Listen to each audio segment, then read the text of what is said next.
Good morning, everyone. Welcome back. How are we this morning? Are we ready to roll? I have too much stuff going on here. Thunder Viking, 20 months of subbing. Let's go. Thank you so much, buddy. Hope you're doing well. JD Lady, 32 months. Goodness gracious alive. That's amazing. Amazing. Hello, hello, hello, hello, hello, hello. Hello, hello. I figured we'd get an early start here because if you've seen this in the one time that I've done it before, when we start the podcast, I'm not going to be talking to y'all. You're going to hear me. You're going to hear a one-sided version of the podcast, which ended up being kind of funny last time. So we're going to do that again after we record, which we're going to start in about 20 minutes. After we record, I have a few unboxings of packages from while I was gone, and we'll do some giveaways. So hang tight. So yeah, I have 3 chats going, Kate. So you need to ramp it up. So I'm one ahead. Who was that? Pens Pencils Plus, 10 months of subbing. Thank you so much. Shoe Bamboo, 23 months. You're awesome. Love Loveless, 15 months of subbing. Thank you very much. How have y'all been? I missed y'all earlier this week. Brad, when you said Spoke Pens will ship early April, I did not think you meant the 2nd. So my small batch of nibs, which ended up being the secondary batch, right? Because we had the vacation batch, which was 300 nibs that went to Hawaii. Those showed up and those are in process and everything. So I had the smaller batch of nibs that I was able to get in and out and get to Brooks and back to turn around like 50 orders the day before I left last week, or Thursday last week, because I didn't do anything Friday. I wrote on Friday, so no, I just shipped on Friday. Never mind, I wrote on Thursday. Ignore me. Anyway, I got about 50 orders out. So some of the earliest back-ordered Axel Icon orders got shipped last week. So good. I'm glad you got the pen. I hope you're enjoying it. Hope you like it. So I have. I should take a picture of the desk this morning because it's like pure madness. Are we expecting Roadie Ices to come back? Absolutely. That's probably our number 2 seller. So that one will go very, very fast. So we'll always continue to bring those in. It's just, we build all these pens, right? Like we order parts, but we don't order pens. So it's not like a quick turnaround. So we actually build all these pens by hand. Brian does. So it just takes a little, like it could be weeks between restocks of particular colors. So the vacation nibs are in now, and they're actually already etched, and they're on their way back to me this week.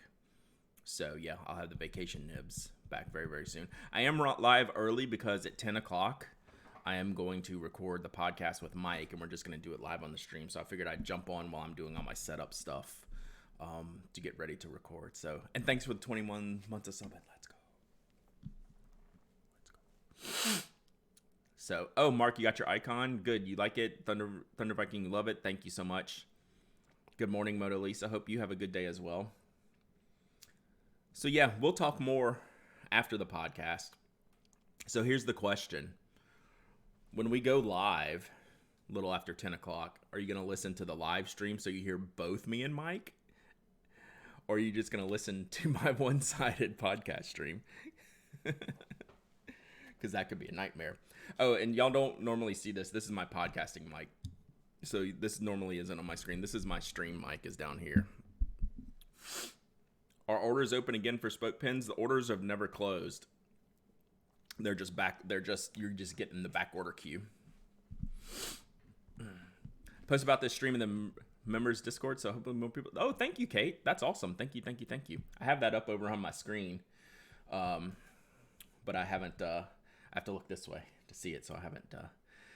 It's difficult to suggest titles with only one half of the podcast.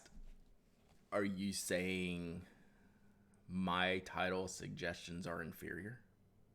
That's what I get out of this conversation that we're having right now, Kate. You're saying mine is the lesser side of the show, is what I'm hearing. How do you listen to the live podcast? Relay.fm/live. Good morning, oh free birth. Def not. Yeah, I know, right? So it's either going to be super annoying or hilarious to you, depending on what you want to do with it. So, well, that's the point, temporarily awry. Like that's why we're doing it. You need the context to be able to take them out of context. That's a very valid point. I like that. So yeah, this isn't something I would do normally, right? Because it's kind of dumb. It really doesn't make any sense. Coach, 10 months of subbing. Thank you so much, buddy. Hope you're doing well. Yeah, this isn't like a feature. Like, this is not a good idea, right? I'm just doing it because hang on, let me block this person. I'm just doing this because this is my normal stream time. The schedule's all screwed up because I took a few days off this week, right? So instead of recording the podcast and jumping on here about 11:30 and doing 30-45 minutes on stream, I figured I'd just run the stream while I did this. We did this one time before and it was kind of ridiculous. So yeah, I'm just turning this on, and you can see how terrible it is. But hang around, like, even if you don't watch the stream, you keep it running, and then when we're done with the show, we're gonna come back live here and do some giveaways and some unboxings and stuff. I don't have that much to unbox, and then I gotta get out of here to go get my shot about 1:30. So I'm getting my second vaccine dose today. So there you go. Speaking of podcasts, I appreciate you bringing Gina of Custom Nib Studios on a couple months ago. Got 2 pins back from her yesterday. So good. She's the best. She's doing some stack nib stuff now. She got her welder. And I've started to see a couple of those out in the wild. Yeah, out in the wild. Congratulations. Got your second shot Monday. Which flavor, Miss G's, and how did you feel afterwards? Alan, you have a Bach 8 stack nib. Pfizer. Okay, I got Moderna. First dose on Tuesday. Congrats. Getting your first scheduled. Yeah, a bunch of the states are going wide open now. Like, just open schedules. What's happened, at least here? Pfizer this morning at 8 a.m. Nice, congrats. Second on Saturday, Moderna had about 12 hours of mild flu symptoms. Yeah, that's kind of that's the expectation I'm working under. Gina made you a box 6 stacked and a Kohinoor stacked. Amazing, awesome.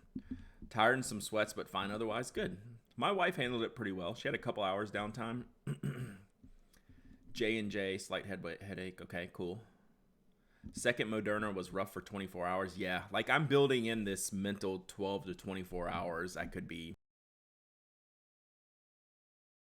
Second Moderna knocked me flat for 2 days. 1 or 2 fever, body aches, nausea, the works. Yeah, I've heard some, like, high fevers. Second dose 2 days ago, still have a bit of a fever. Which flavor, Jerica? Yeah, so I'm working into my schedule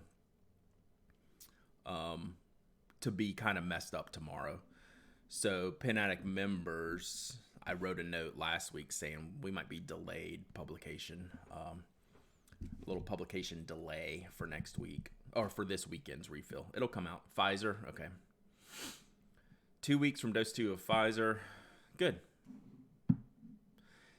Yeah, there's definitely some people that have very little to no symptoms, but it's got to be like a good 75% of, like, yeah, I was feeling kind of rotten for 12 hours or so. Good. Yeah, so the Moderna seems to have a little bit more, just in, anecdotal evidence, at least in this chat, and at least from, like, my family members getting it and things like that. So if you're just joining us, what we're going to do today is I am going to stop talking to y'all as soon as Mike calls me. And then you're going to get one side of the podcast here. You can go listen to the full live podcast at relay.fm/live. Barry, NK, you only hear from people with problems. 100% accurate statement.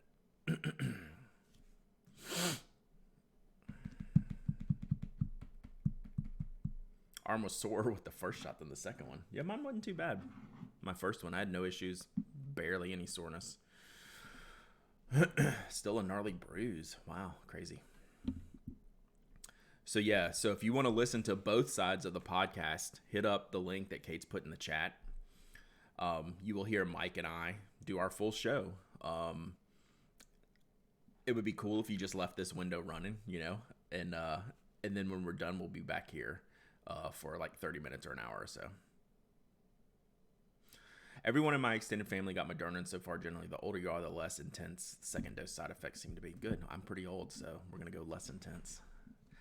Hey, hype train. What did I get? Did I get anything for the hype train? Good morning, Aurelius. Pfizer set to stun. That's a good one. I guess because none of us are getting Pfizer, so it didn't come up. I think the show will be better without Mike. I think that's facts. Factually correct. We got a good show today. I was wondering, so I was gone from Saturday to yesterday. And this is what I do when I podcast. Y'all see me do this. I rest my arm on the armband, on the mic stand. So I felt a little bit like Monday, Tuesday, Wednesday of this week. I didn't do anything like work related. Didn't look at pen stuff. Didn't use anything. I felt like really out of the loop. So when it came talking about the nibscop.com buyout, never heard of it. So if you have any link or content, I'll read it. Maybe we can talk about it next week. Brad, how do I sign up to be a member of the Pen Addict or Relay FM? I thought you were a member. I thought we went through the member thing for Pen Addict stuff. Just email me. I'll sort you out. Manu bought it. We were just talking about him last week, right? He's buying everything. That makes sense. It seemed like Madashaw was kind of ready to be done. Pen Addict, yeah, just email me. And then I'll walk you through it. But you can see the details at members.penaddict.com. But email me.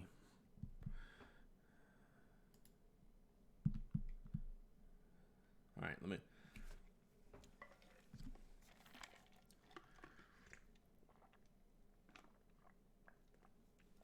I mean, this kind of makes sense from Manu's perspective, right? He'll have just like Appleboom, he'll now have a foothold in the U.S. to ship products from, and Nibs is just like well respected name and quality, despite past issues. Madashaw will remain active in nib tuning.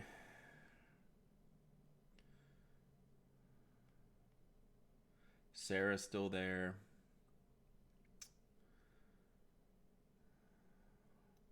Oh, so Manu's based in Miami. Okay. I didn't realize that. I thought he kind of split time between here and Italy.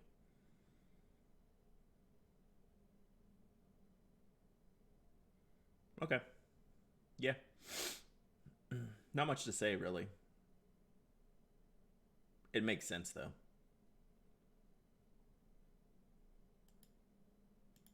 Give Manu, is he Belgian? I don't even know. I thought the Penn family was based in Italy. I thought his dad was Italian, but I could be wrong. I don't know enough about it to really speak on it, obviously. There are many jokes about Arco Nakayas. That's pretty funny. Who will handle the nib tuning when Madashaw really retires? That's a long list. I mean,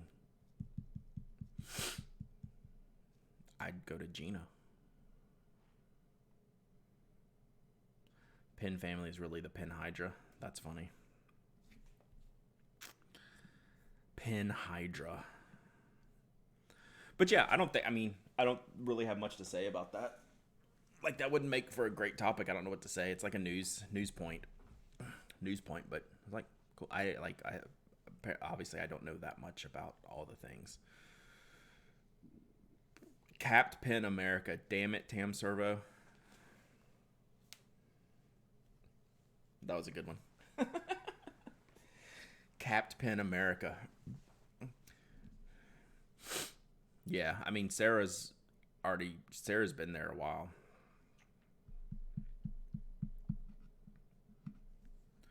The Penn family, the Imperial March should be playing in the background.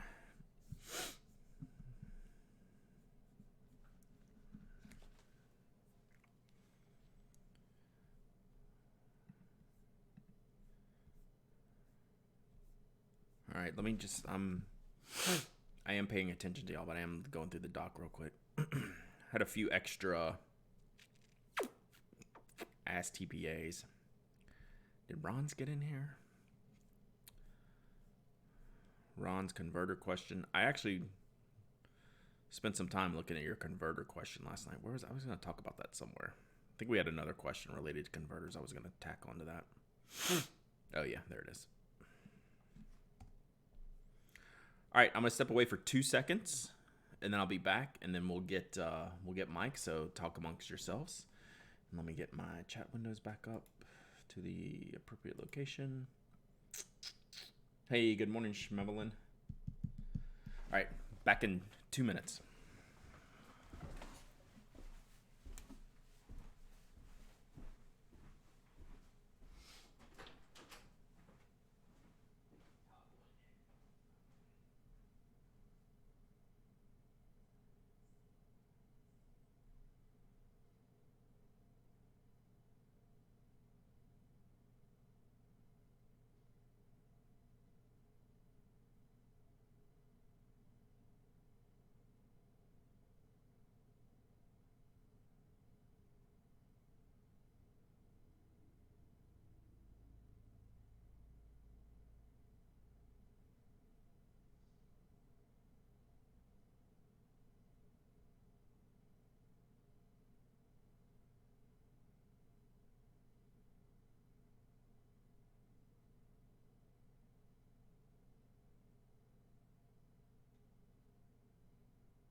It's Mar Productions. Welcome.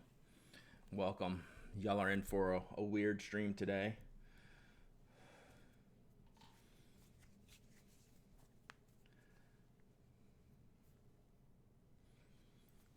So we're going to turn y'all off in a minute. I'm actually going to get my, it's almost, I got a few minutes. Fellow pen friends, I just bought a glass dip pen and I'm loving it so much. If you got one, how's your experience been? Mine's been good so far. I'm talking in this mic like I'm talking to y'all now, but this is not the microphone for this stream. You're going to do your vocal warm-ups? This is it, man. You know what my warm-ups are? That's my warm-ups. Like the worst part of recording yourself is my sniffles. So I would like a stub glass dip nib, but I don't know that I'll ever get one. I've emailed a guy about making me one who's done some things in the past. So we might try it, we might not. I don't know how it's going to go. So if you just joined, yeah, I can watch it. I can do all that, Sarah. And Alan and Thor, they can watch it too. I'm not too worried about that. The chat doesn't speed by here too much, so we should be good. Oh, what'd you get, Jerica? They've been making some really cool stuff. So I carried my bag. Mike knocks out my sniffles, and I try to limit them, but Mike knocks them out of the audio as much as he can. Yeah, Reload. I carried my bag. That's the only bag I've been carrying recently. Unless I just need my laptop, then I carry the Notco Linear. but my Reload Messenger has been great. It went on vacation with me. My wife had to open up one of the Velcro pouches. It was like the strongest Velcro ever. She just started cracking up at the amount of Velcro she was pulling.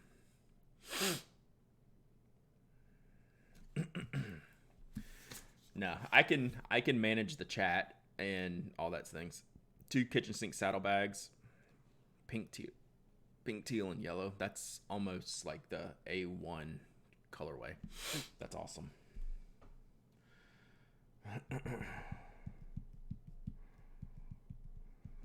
So yeah,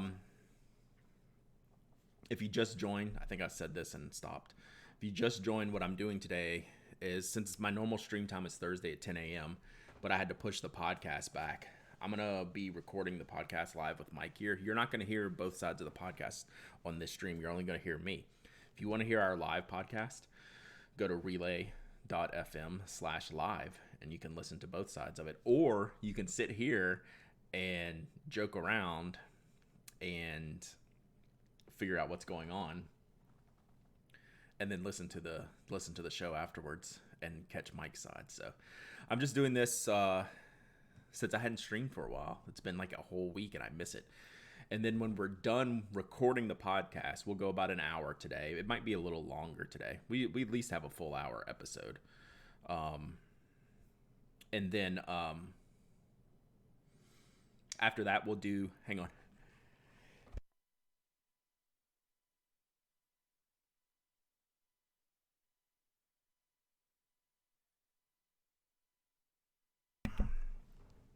After that, we'll do, we're going to do giveaways and unboxings here on Twitch after the recording.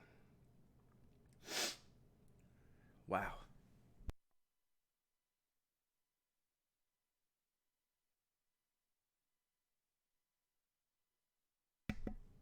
I got myself a theme system notebook. I should review it when it gets here. You should. I've never reviewed it. I feel too close to those things to review. All right, there's Mike. I'll tell y'all when I'm going. Y'all will know before we start. But I just saw him jump in the dock. Twitch on iPad? Yeah, I would mute the iPad.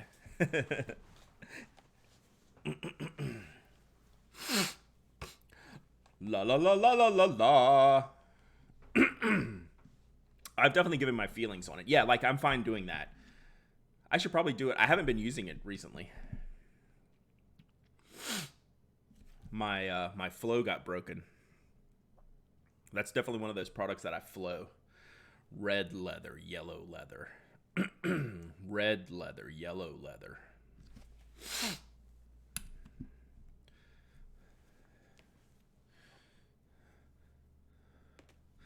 So when I wave to y'all the next time, that means I'm no longer talking to chat. I can read you. I can see you. I might laugh and point at you. But when I do this, I'm talking to Mike, which is right now. Hey, buddy. Oh, hang on. Audio. Talk again? Yeah. Now you're a little quiet. Of all things.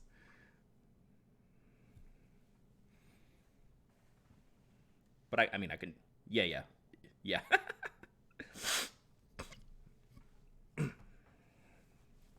Oh, good. Mm-hmm.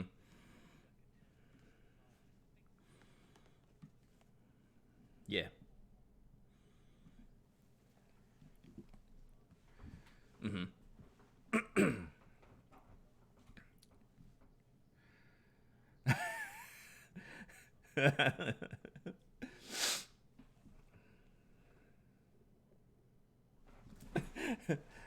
I mean,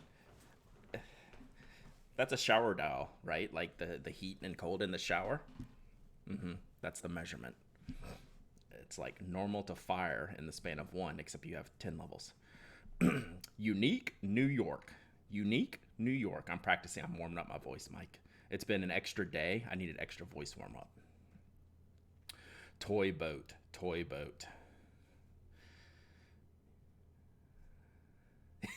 Yeah.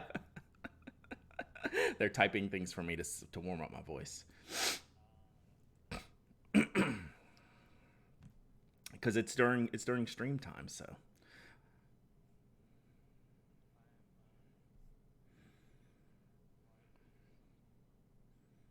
a what? Subtle notebook. What is a subtle notebook? Oh, did I know that? Clearly not. Nice. Gotcha.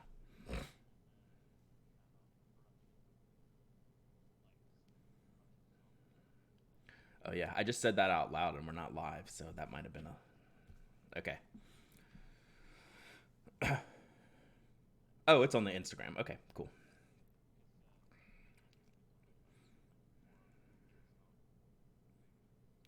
Right.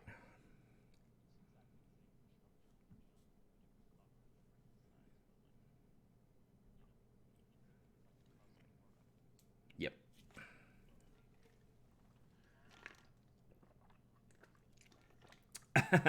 I bet that's not that bad, but yeah, that's annoying. Yeah. Yeah, I just don't even. I can't imagine. I just adjusted my mic arm, so I might have moved it away from me. Does this is this any different? Okay, that's what it was. Right when you said that is right when I moved it, so we're good.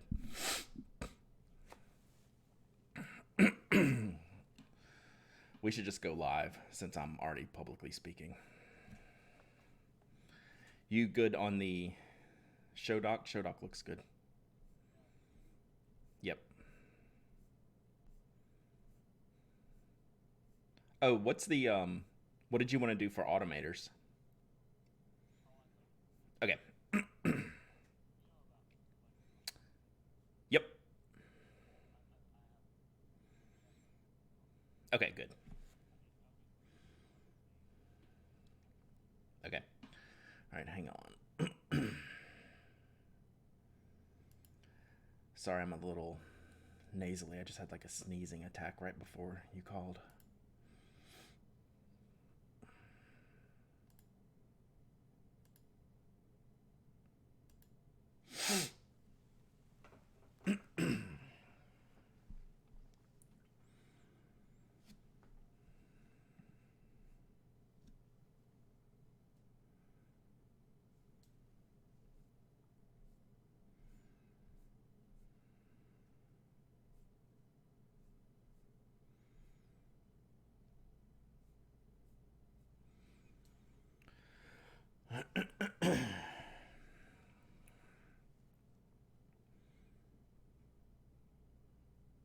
Oh, yes. Thank you, Twitch chat, for letting new people coming in know what's going on. I'm not going to reply anymore to the chat, but since we hadn't started yet, it is a little bit weird today. But when we're done, we'll go back to a normal stream. But I am following the Discord chat is the and the lingo chat. Where'd that go? I do. I was going to take a picture. Let me take a picture real quick. Hang on. I thought I had the IRC up. Let me get that going.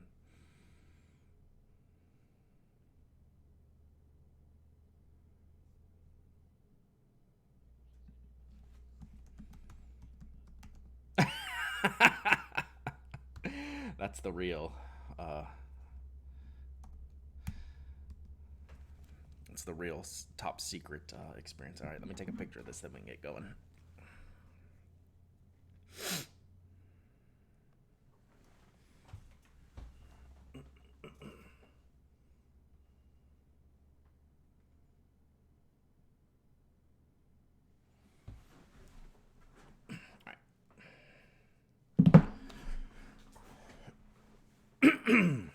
All right, I'm ready when you are. Oh, I'm not. I don't have QuickTime up. Hang on. That's always the one. Always the one. It's coming. It's coming up. It's coming up. I'm not. Because it never launches into audio recording, so you got to go click the thing. All right, now I'm ready.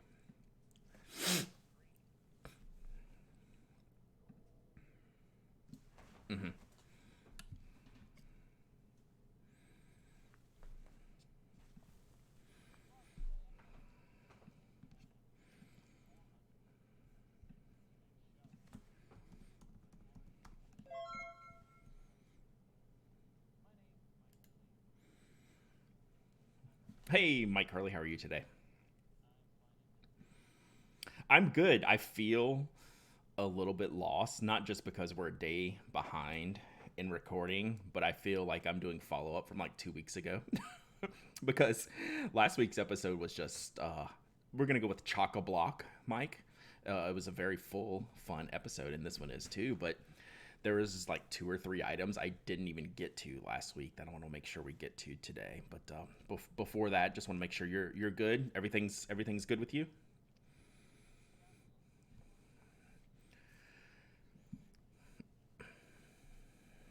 It does make for a weird schedule. Hmm.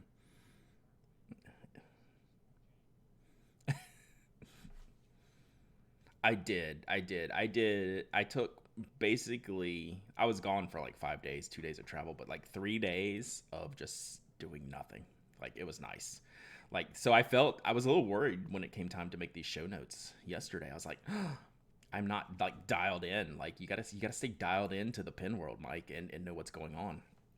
So fast moving. But then by the time I started writing, I was like, oh yeah, like I got this. I'm keeping up with everything pretty well. So let's uh let's get straight into the follow up. Um, Apple Boom gotcha. They got you. It's official, Mike. Um, we knew. Well, some of us knew that this was probably an April Fool's joke on their new ink bottles and ink names and ink product and the fancy decanter that they had. Some of us, Mike, knew that it was probably an April Fool's joke. So, how did you feel when they actually came clean with this?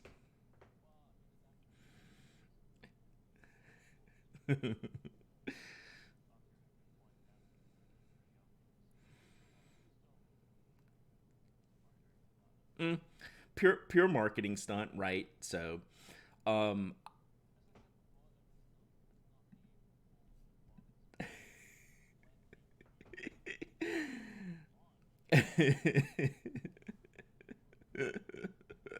I'll have to follow up on that. I didn't have time to actually follow up to see if there's any like special Dutch rules that we needed to check into. I said I was going to do that. So good job by the Appleboom team. Of course, now the feedback was so great as anticipated. Hey, maybe they will make their own ink. The only idea, like I said, is if they do, people are going to be yelling for this bottle, and they're not going to get it, are they? Yeah, that could be the special edition, right? Like they'll do 10 bottles of that, and you'll have to pay $200 for that bottle, but then the regular bottle will be like $20, right?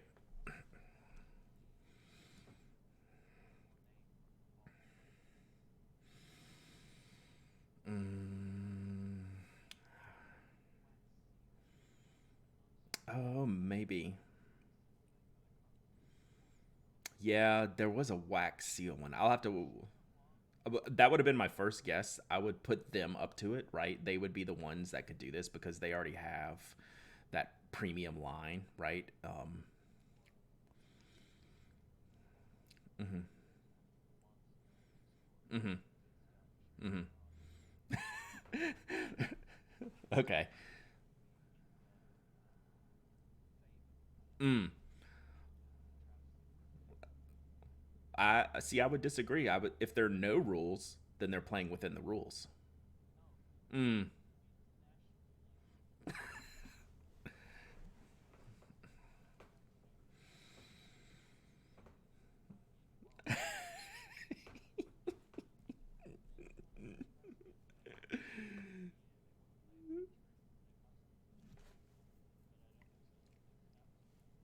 Gotcha. Okay. I'll give you this one. I'll give up the ghost on this one. And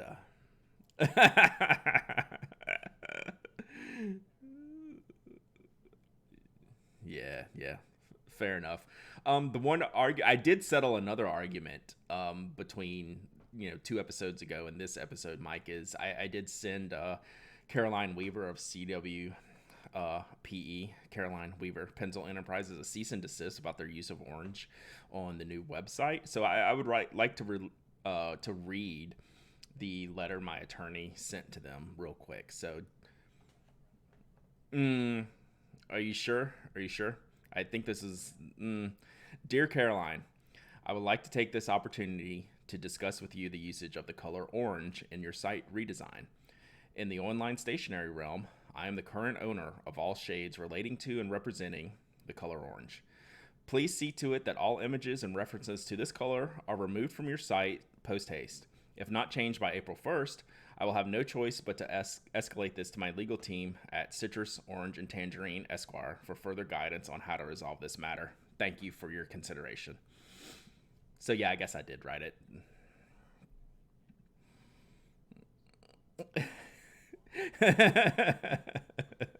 There's big trouble there. So Caroline and I got a kick out of it. What was funny, she's like, when you sent that, I had been testing out the shade of orange on the sites, and it was rendering differently on different browsers and different computers. So Caroline actually did change the orange to a more CWPE accurate vermilion shade. So I take this as a W for me, right? Like, she had to make a change to more accurately represent the color.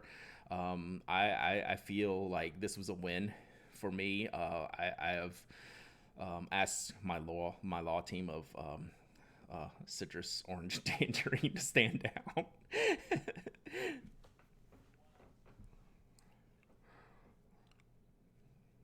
mm, mm, mm. I mean, I feel like I'm 2 for 2 in this episode so far, but I think some people might disagree. But I'm feeling good. So I'm actually feeling better about the Emilio Braga notebooks that I got, which was the real impetus for me talking about CWPE a couple weeks ago. I wanted to get those notebooks. They're super fancy and nice, and they're not that expensive. So I got to test them out. I don't know that they're going to be fountain pen friendly notebooks necessarily, right? But I am pretty ecstatic with how they look and how they feel and how they're made. So we'll do that. Third bit of follow-up. I talked with the new owners of Retro 51. And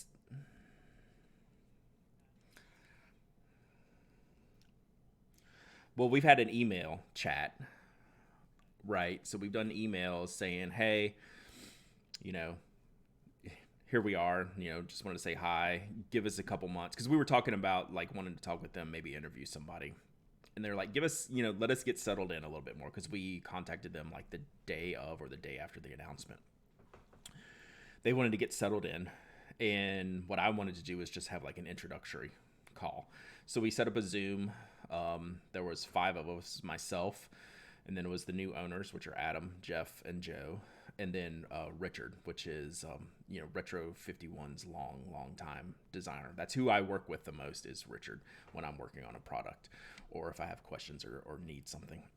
So we all got on a Zoom, I don't know, a week ago or so. And I had no expectations going in. Like I said, this wasn't an interview. This wasn't anything but, hey, this is who we are. This is what we're doing. Yeah. It was getting to know you session, and I thought it went really well. They are definitely all in on this.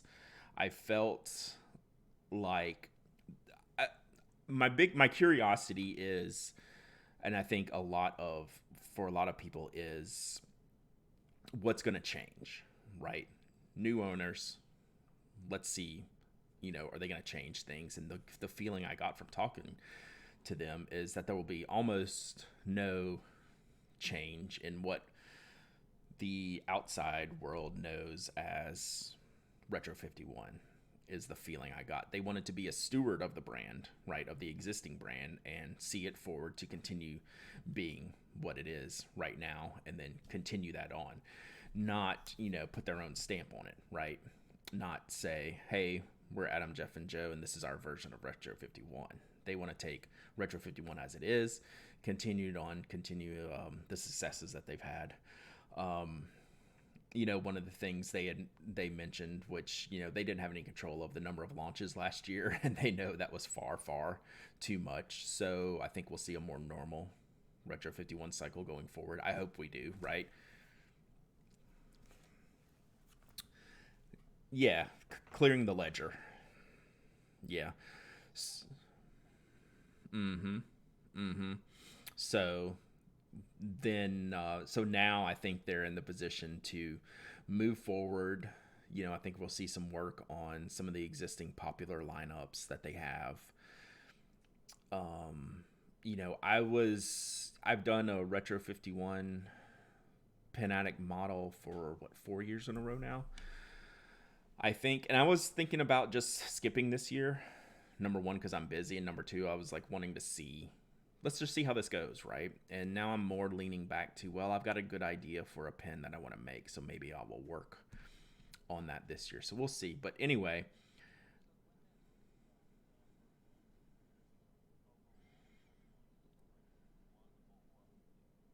is there a difference? I might be missing your question. Oh, yeah, sure. Yeah, no, from Retro 51. I think those are two separate things. I see what you're saying. Yes. Yeah, like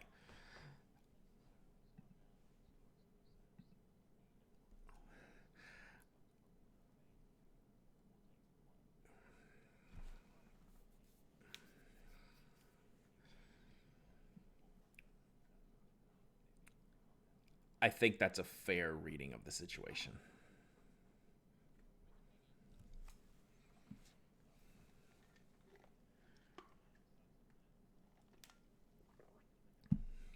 Mm-hmm. Yeah. Like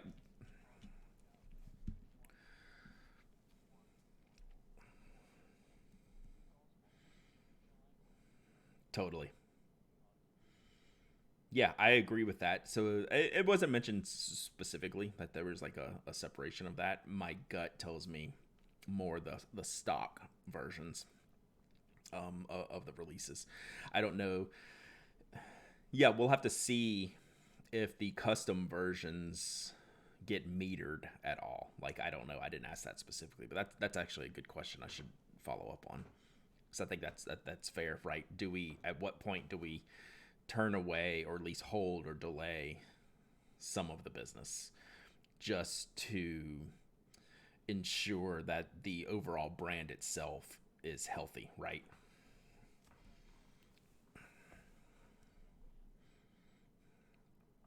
Right, right, right. So anyway, yeah, it is.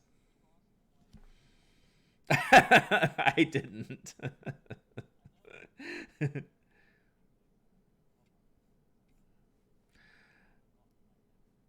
To this day, I'm thoroughly confused on that whole situation. Yeah,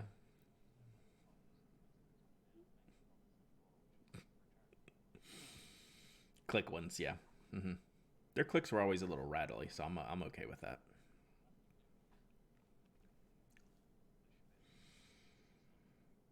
I would I would wager. I would wager. Hmm Yeah, yeah, yeah.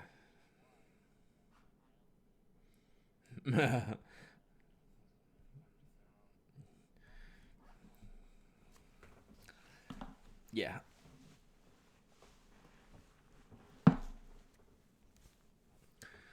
yeah. I think everyone who's gone down that path and like takes the making of pens seriously has been either scrap that in the beginning or is one and done, saying no, that's really not the best solution. Let's roll our own. So that's good.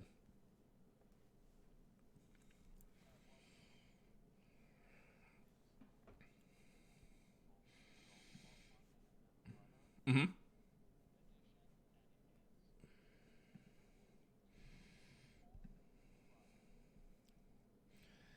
Yeah, I agree.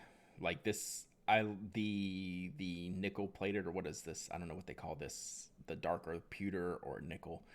It looks great. I honestly, when the lead image of this, I thought it was going to be an April Fool's joke because it's just like a pin. And yep. Yeah. And I was like, oh, it's real, and it's actually really sharp looking. So it's really good. They did a whole set of gradient ones earlier or late last year. I'm actually giving one away on penaddict.com this week. I think they're really neat. I like the gradient color ideas. Also, doing that keeps them the ombre series. Umber series. Is it Umber or Ombre?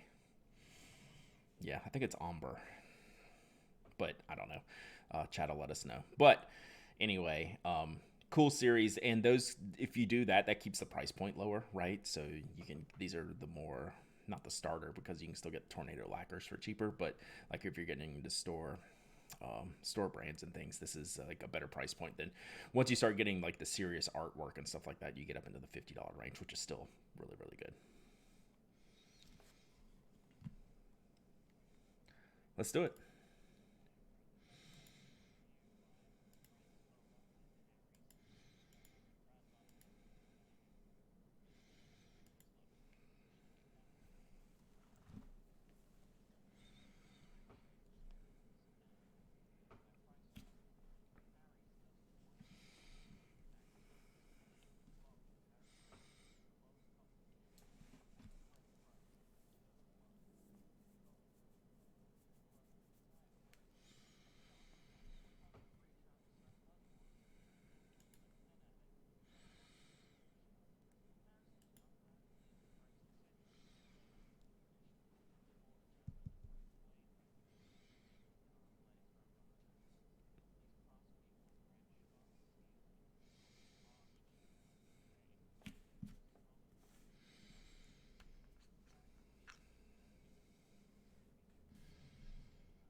Have you ever been to the beach, Mike? So I was at the beach this week, and you go out. It's sunny. It's warm. The wind's blowing, so your neck tends to be a little, can get a little crispy from the sun, can get a little little dirty. Let's be honest. And you go home, for the evening, and you want to clean up that neck, and you're like, man, this is gonna be terrible. Like, I've got sun. I'm sunburned. I'm filthy, and I'm gonna hate shaving when I get home from the beach. But not with Harry's, Mike. The Gothic arch, let me just tell you, the Gothic arch after a sunburn and a beach trip just glides so smoothly.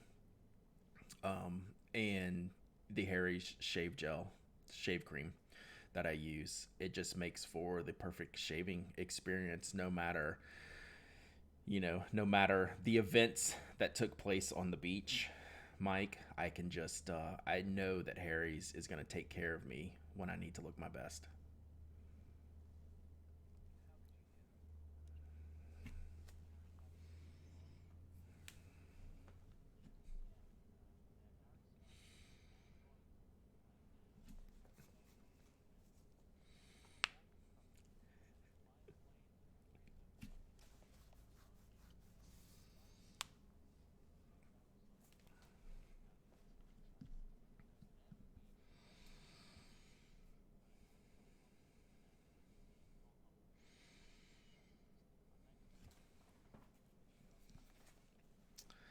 So I want to hit up a few new products in this section of the podcast. One we've discussed on our own that came out afterwards. Yeah, but we're gonna save that for a second. We're gonna save that for a second because I want to give a shout out to Doan Paper and Chad Doan's new collaboration with Foxtrot Studio. Chad and I have always gotten along perfectly from a visual design and product creation perspective, right?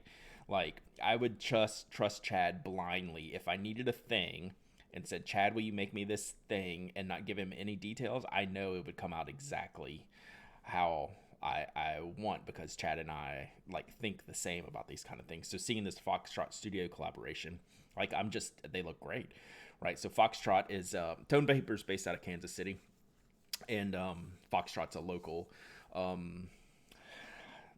leather goods and accessories maker. So Stone Paper collaborated to make a notebook cover and pen holster, and they used the natural leather, right? The kind of the untanned or undyed leather.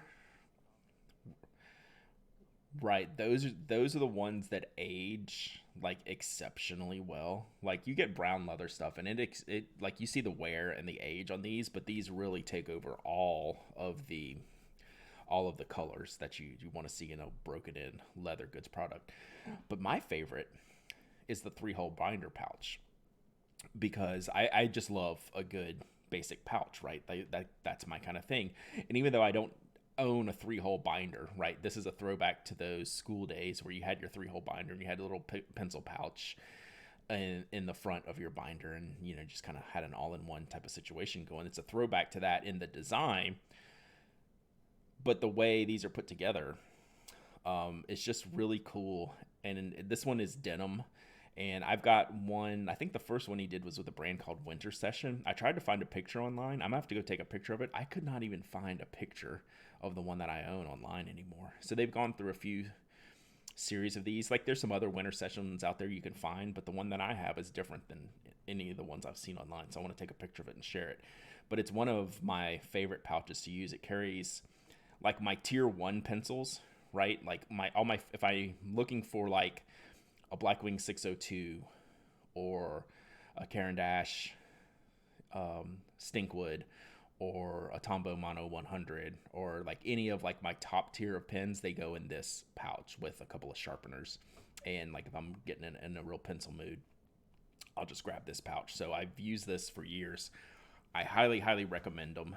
And they're just cool. It's one of those cool products that I just eat up. I don't know if I'm going to go order this one because I don't need it. But man, it's pretty cool. I like it a lot. So highly recommend them. Mm-hmm. Mm. Yeah. Well, that's the thought. I mean, who owns a 3-hole binder? It's the idea, right? It's the idea. Yeah, it's the hipster part of it.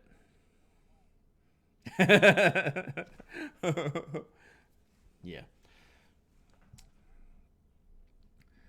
Yeah, so I'm going to take a picture of mine, not in a binder, because mine is all black, heavy canvas, black patch, gold zipper, gold rings, which the ones you see from the previous Winter Session collab, there's a burgundy canvas. I think there's a different black canvas with some different stitching, but the one that I have, I couldn't find a picture of, so I want to make sure to share that online since I'm talking about it. Just haven't had a chance yet before recording, but I will do that after recording today. But let's get to the real product we want to talk about, Mike, the Sailor 110th Anniversary Fountain Pen. This came out, I think, probably the afternoon after we recorded last week. It seemed like it was almost immediate, right? So we, of course, started texting each other back and forth. OMG, did you see this? What are your thoughts? Mike and I do this game where we don't immediately say what we believe or what we feel about a product, right? Because it's like this podcast thing, right? We kind of we don't want to lead the witness when we're talking about.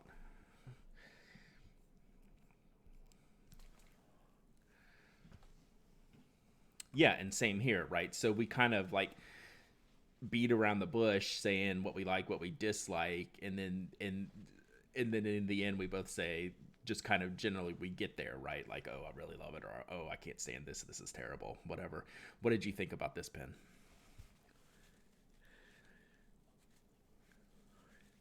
Yeah, and I agree 100%.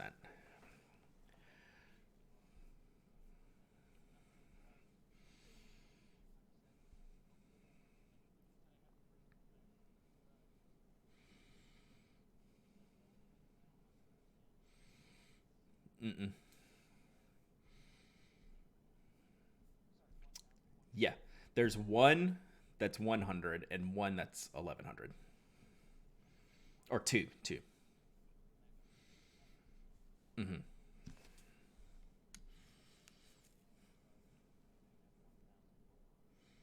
Hmm.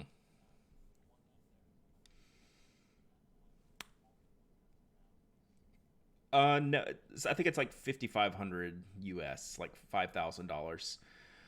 Because it's got a gold, basically, it's got a gold belly band, and it's not like a little thin line. It's like an inch wide strip of gold.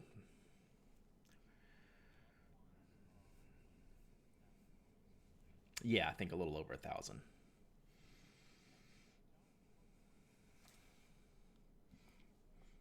Not even remotely.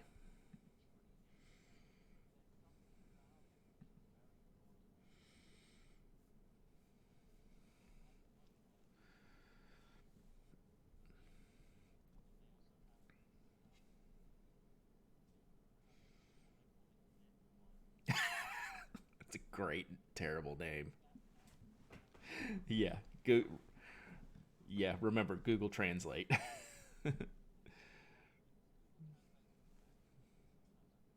Hmm. I mean, it's an accurate description.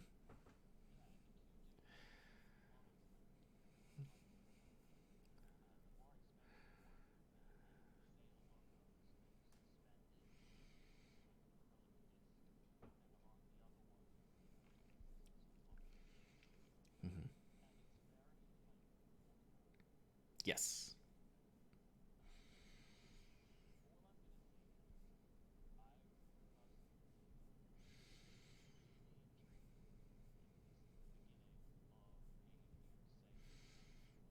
Hmm. Historically, it's not going to be, based on their previous 5-year anniversary releases. Right, the I have the 105th, which was the black and blue striped ebonite, and it's this longer shape. It's kind of not really a king of pin. It's got some different tapers and some different angles in it, and I've never seen anything like it since. Um, so I think they use this as their playground, and I agree with you that I would like to see it. I don't know that history dictates that we will. Um, Times are different, right? New owner, right? So right, right. They made a swirl. They made a swirled ebonite king of pin this past year, or I don't know if that was earlier this year or late last year. The orange and black one, really, really beautiful pin, still in the king of pin shape, but this shape is very different, right? Couple of things. One, I think you're spot on. This is a very nautical feeling pin with just the shape. I don't know why, right? I'm with you. I can't say why. Like, I'm not a sailor. Yeah. Yeah. So I wonder how the grip section feels because there's a pretty good taper on it. Like, this is one I'd want to try if I was interested. Like, I'm not interested in buying this whatsoever. There's a pretty, pretty good barrel step there. Um, but it depends. Also depends on the size of the pin. Like, how big is this pin? Like, the 105th that I have is a large, large pin, bigger than King of Pin. Um, the finial is uh, what's what's that in inches? So 5 to 5 and a quarter or 5.5 is like a standard length. So that's pretty. It's pretty. It's a big pen, which they're gonna make like this limited edition. They're gonna make it big.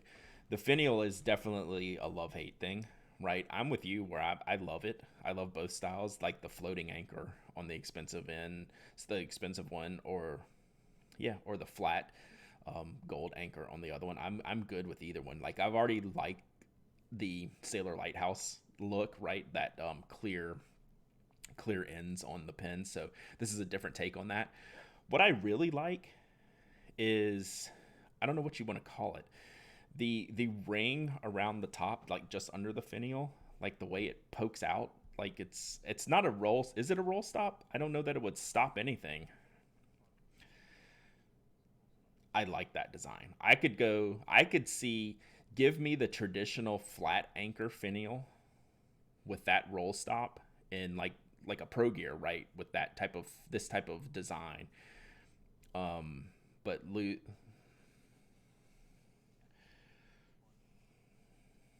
okay. Yeah, that makes sense. I mean, if this starts going, it's gonna go. Like this isn't stopping anything. Yeah. Yeah, it's more of a rest stop, not a roll stop.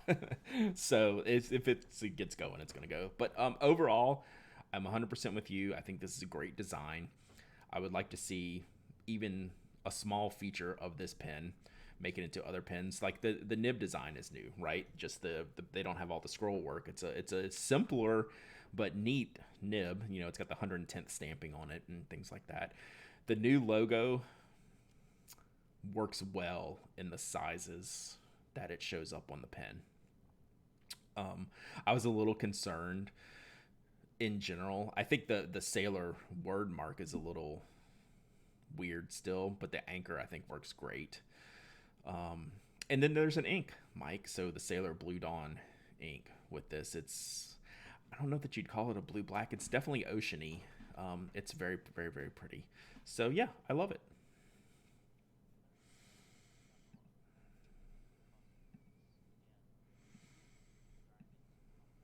Hmm. Hmm. Yeah, this is one of those areas. Well, I always talk about execution, right? And this is one of those areas where they always execute very, very well.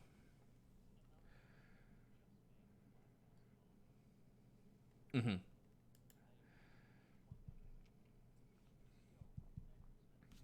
Hmm. Hmm. Right.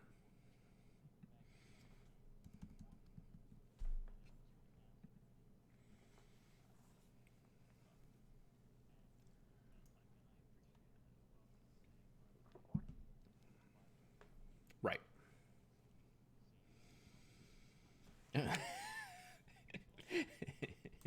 Yeah.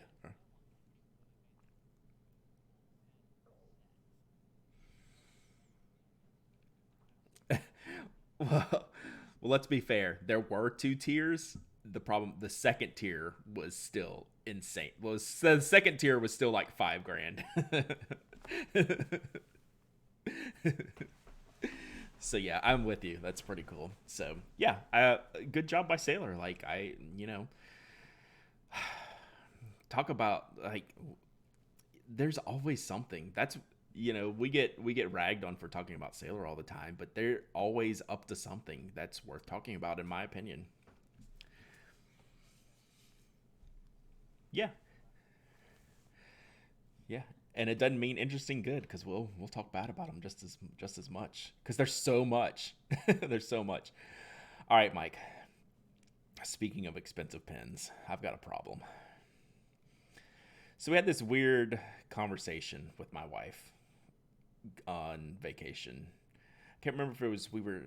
I don't think we were driving home. I think we were like driving back from the beach one day, and I always like I'm one of those like I kind of she knows when I'm in a good mood and a bad mood. I kind of wear it on my sleeve a little bit, and I was a little bit, there's things going on, whatever, and I was just kind of quiet, and she just out of the blue she goes, "Do pens still make you happy?" And I'm like, well, yeah, because we weren't doing. I wasn't grumpy about anything work related, just family stuff, whatever. She's like, "Do pens still make you happy?" I'm like, "Yeah, absolutely." I'm like, she's like, "Well, maybe you should buy a pen," because this is not. I didn't. I I thought this was gonna be like a work life balance talk kind of thing, but she was actually like trying to pep me up, but it kind of caught me off guard. Yeah, she was like, she's like, "Have you bought many pens recently?" I was like, "I bought some, but nothing really or anything." She's like, "Well, maybe you should buy one, right? Give you make you in a good mood or do something." I was like, that was very sweet. Like, yeah, it was. This was not. I did not see that coming from the initial statement. Hmm. Nope, not at all. Not at all. Um, which I should have known because like I wasn't grumpy about work or anything. I love my job and like everything's going wonderful. But it's just like, well, maybe you should buy a pen. Then maybe that'll does that make you happy? Will that will that give you a little boost? And I'm like, yeah, maybe I'll do that. So there's this pen that I've been following on Instagram, Mike, and I just want to before I share the name and share the link, I want y'all to know, one, this is a very expensive pen, and two, I am not even close to thinking about buying one yet, but I'm watching them. This is what I do. Like, we're going to spend some time, and the brand is called Toma, Tohma. Mm-hmm. I'd already been, yeah, yeah. So I haven't done all my research. This is one of those pens that if I do buy it, it'll be like 2 years from today, right? Like this is I'm gonna take my time, figure out what the brand is about, figure out how they make them, save money because I think the cheapest one I've seen is about 1,500, like which is they're like between 1,500 and $3,000. But what they represent is 100% my aesthetic, right? Like this is a Brad style of pen, not necessarily the Rodden one, right? That one's not super my style, but the basic ones and the ebonite ones and the translucent ones. And these are a fully handmade pen, like from the mechanisms. There you scroll through there. Yeah, that wouldn't be my move. And I think those might be the lower the air quote lower end. Yeah, like that one's not my style. The other ones are. But then you like go through their Instagram and they have like these ebonite feeds and maybe they like the comments and or the text from the ebonite feed post is like, hey, maybe this can be an avant-garde ink feed. So this is like a highly custom one-off. Like if I ordered one, it would probably take a year or more to make, and it's very expensive. But I'm looking, like I'm watching. So if my wife wanted to know what's got me excited these days and what pen would do the trick, it would be one of these. But now we start the process, right?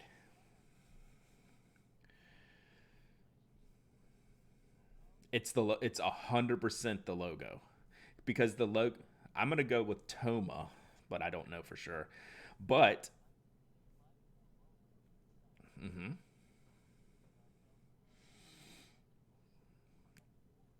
it's very much a statement, and I am with this. I love the logo, and here's why.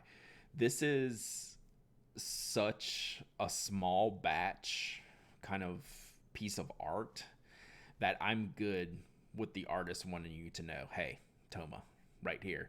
As opposed if Pilot did this or Sailor did this or Kaveco does this sometimes, I'm more like, oof, like we could choose not to do that on this one. That would be okay if you chose not to do this. I would be fine with that. I feel a little bit differently in this situation.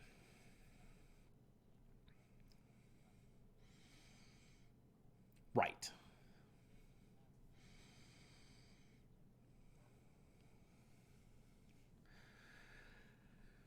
Mm-hmm.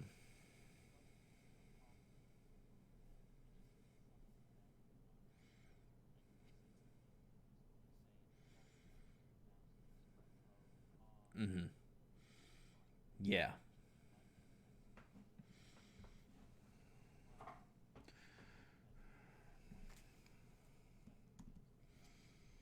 Right. Yeah. Yeah. Yeah, totally. Like they just came on my radar probably in the last 6 months. I think people sharing their pictures, and just seeing some of the uniqueness. I think the first ones I saw were some of the carbon fiber ones, like because they have a more of a racing stripe feel to them. Like they look like they kind of go together. They photograph very well. But then I got into it and saw some of the ebonite ones and saw some of the, like it's a lot of it's ebonite and arushi. Like these can get up in the price, but I am kind of fascinated by them right now. So this is a situation I'm monitoring. Like when I did that with a Nakai, it took me almost 2 years to like pull the trigger. Right, you gotta do your research, save your money, figure out what model do you like and things like that. So something I'm watching.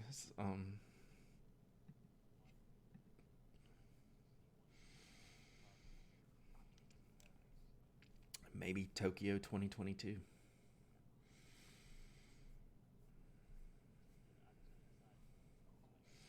That would be my time frame, right? To give me the time for the research and the setup and all that. So the saving of money. Yeah, it's a good question. I don't 100% know. So anyway, I just this topic came from a weird place, but it was kind of fun, and it's something I've been thinking about is have I bought a pen for me recently, and I probably have, but like nothing that's like totally sticking out. So ooh, all right. Mm-hmm.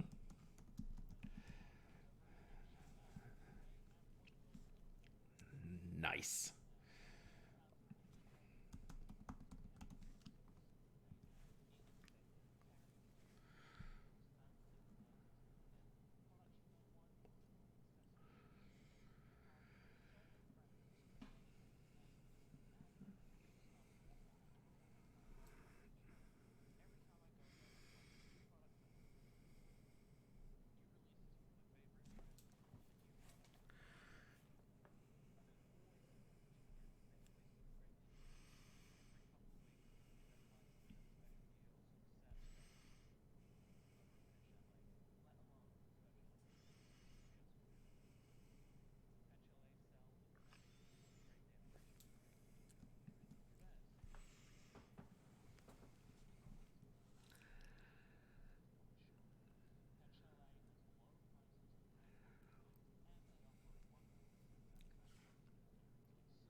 I can't get over how good these Cross ATX fountain pens look. We mentioned them a couple weeks ago when Pen Chalet sponsored. I'm kind of shocked in a good way at just how nice this pen looks. The reviews have been good on them, and the price is kind of like if you're into like Twisbees, you would be into this pen, and it's going to give you a different, like really sharp and clean writing experience. I don't know. I'm just generally impressed with what Cross has done recently. I haven't pulled the trigger myself, but every time I see them now, I just kind of stop and go, "Huh, really? Cross?" You're like, "Okay, like I'm in." Like welcome.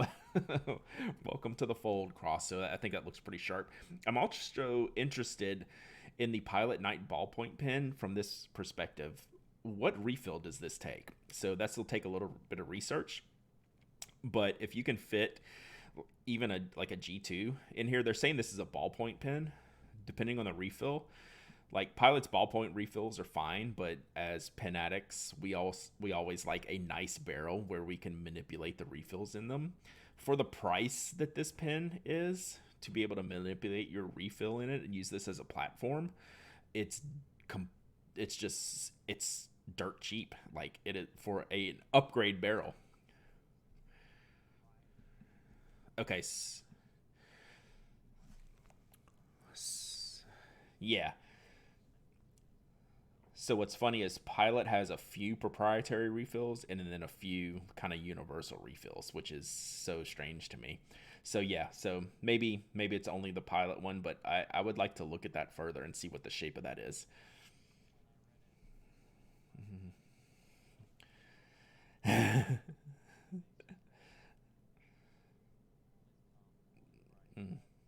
Can we edit some of this podcast? Do you know? Can we edit some of this podcast? I was just curious. Okay. All right. Mm-hmm.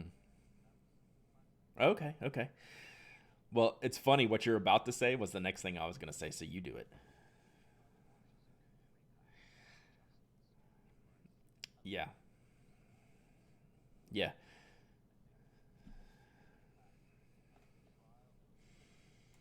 Mm-hmm. Yep.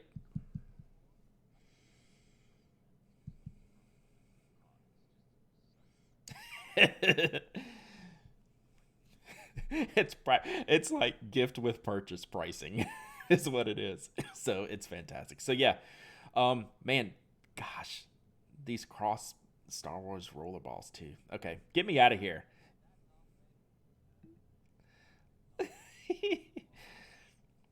I mean,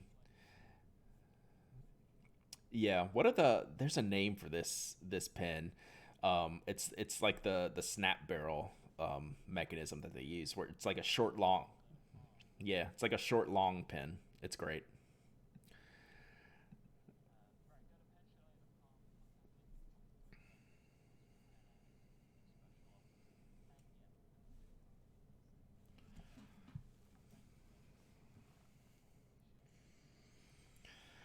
Let's hit some Ask TPA. I think it's been a week or two. We got some catching up to do.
Great question, right?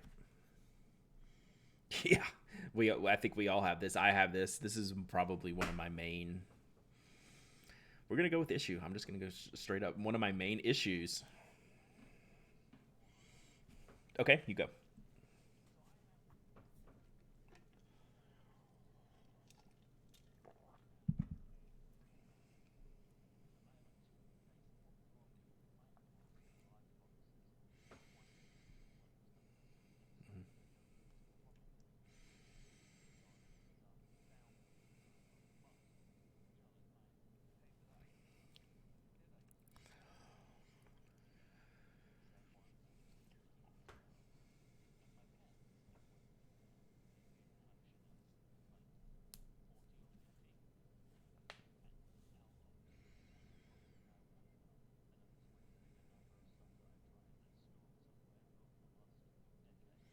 Mm-hmm.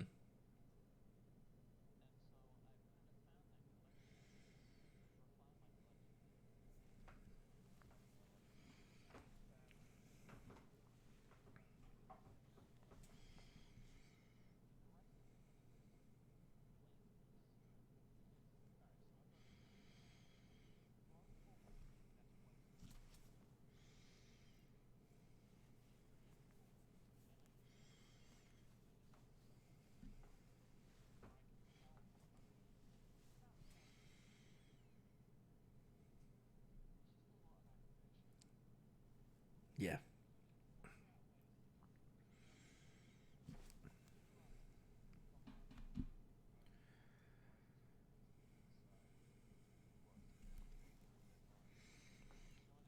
Yeah.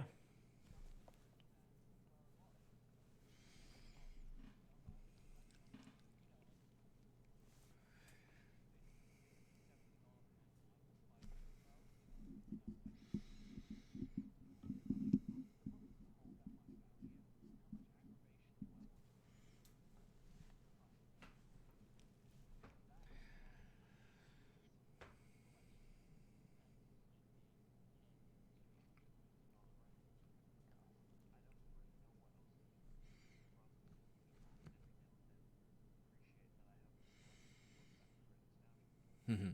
Yeah, I agree with almost everything you said there. It's sometimes like the effort to do it is is not worth it. And I'll tend to do it in batches. When I do it, it's hasn't been more than like once a year, but like I might grab like 20 um pens or so and do them as a batch, where I commit to, okay, sorting out that these are the pens that I want to sell. And yeah.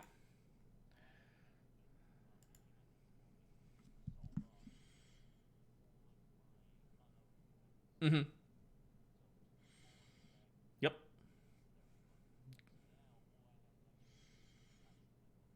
Yep. Yep.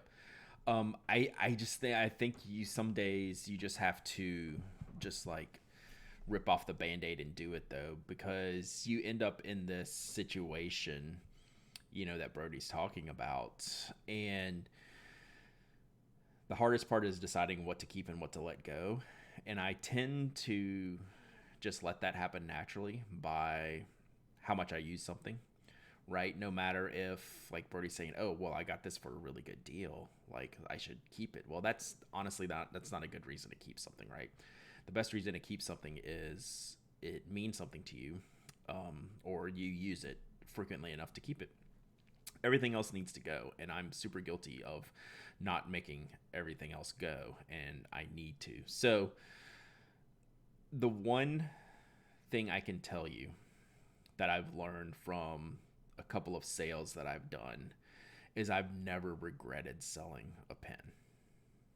Like, I've never gone back and said, oh, I wish I had this pen back, or, oh, I missed this, or, I'll start, oh, where was that pen that I liked, and go look for it and then realize that I sold it. That has never, ever happened.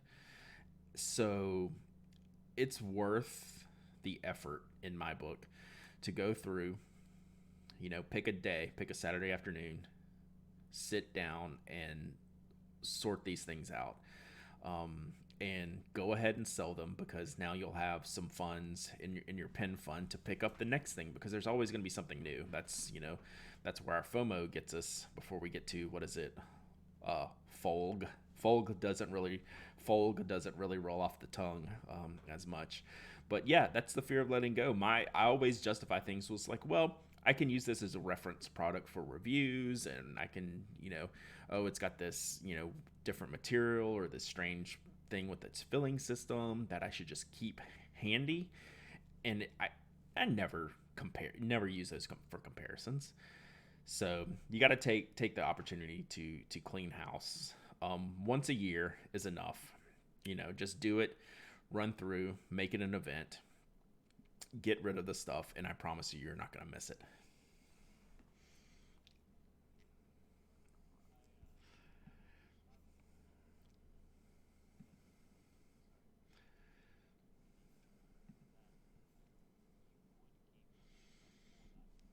Hmm.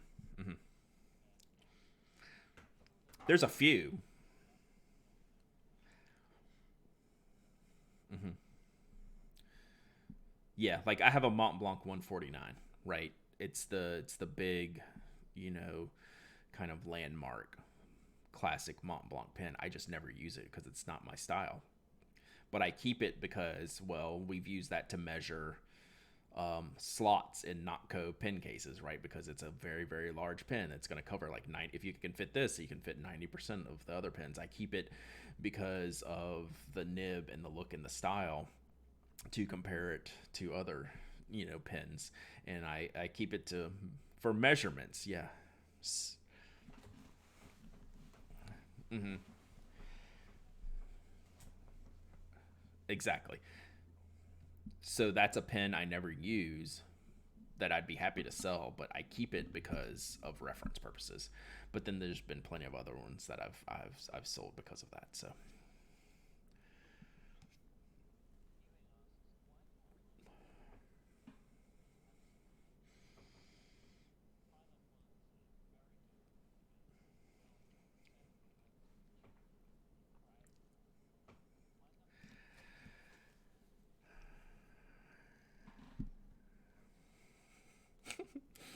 are those even good? Like Standard International's better in my opinion because of the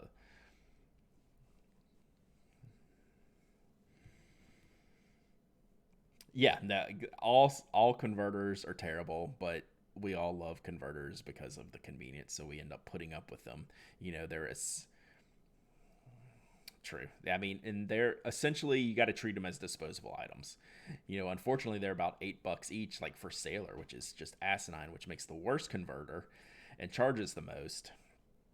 But they're just garbage. I don't know why there's not a better option. I'm sure that these companies have looked into it and researched it. Um, and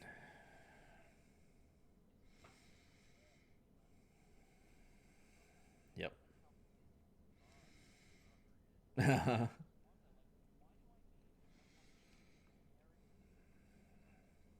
Yeah. Yeah. I agree with you there. Like it does that part need to be that long? Yeah, I just I don't know. I mean, there's a lot of chat in the chat rooms that the companies want to make sure they fit their old pins. Like do we have to keep making a modern item to fit people who bought their pens 20, 30, 40 years ago and still fit and things like that. So we're not seeing the innovation in the converter space um, that we see. So I agree. I agree, but you're like the historical companies are never gonna agree to that, right? Pilot is never gonna turn off that customer base, right? Yeah. But I don't know. It's a bad product that's necessary, so I just treat them as disposable. And when one makes me mad, like I'll get some platinum ones that don't twist well anymore, and I'll get so angry, but I'll just end up choking them and using another one. And then when I need, if I run out somehow, which I never will, I'll just buy another one. But they're just bad. They're just there's nothing good about converters except ease of use, right? And so your other option is companies to never make converters and only make piston fillers and charge $500 for all their pens. So it's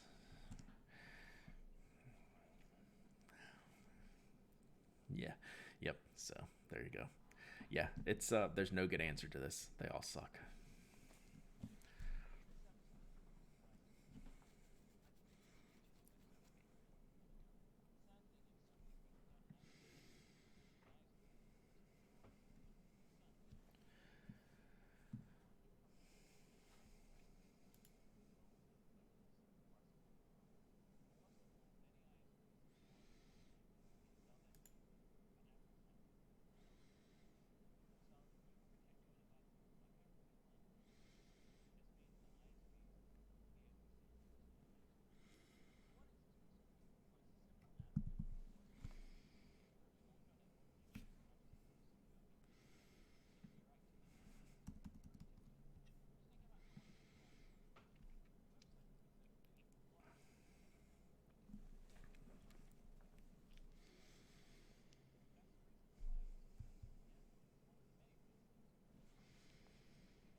Yeah.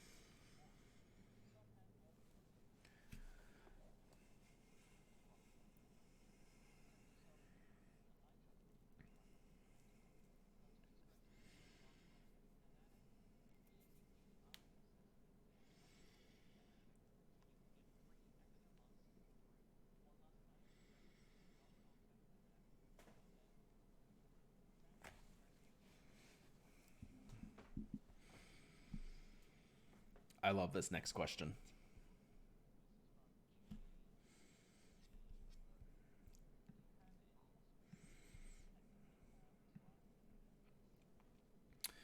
Yes. And generally I hate them. Right. So if to refresh your memory, Mike, these are the Kohinoor Rapidographs that you'll see often sold as a set with different nib sizes, and they use India ink to refill them. And what these are, so the technical drafting pen tip is just a tube. So there's no ball on the end of the pen to make it roll, right? So you're just it's really just like a straight pipe where the ink flows out of, and it's metered by things further up in the up in the Rapidograph. There's a couple different brands. Rotring makes one. Isograph, Kohinoor Rapidograph. You've certainly seen these. So they are extraordinarily finicky. Besides the fact that I love how they look, I want to use them all the time, but it uses a very wet ink to as its refill. It's pretty much like India ink. It bleeds like crazy, but some people really really like them. They are high maintenance. If you hate cleaning a fountain pen nib, you're gonna despise cleaning these. So I have plenty of experience with them. And I've learned that I don't want to use them as much as I want to use them, if that makes sense, right? This is everything I should like in a pen, right? Oh, I can get a teeny tiny line.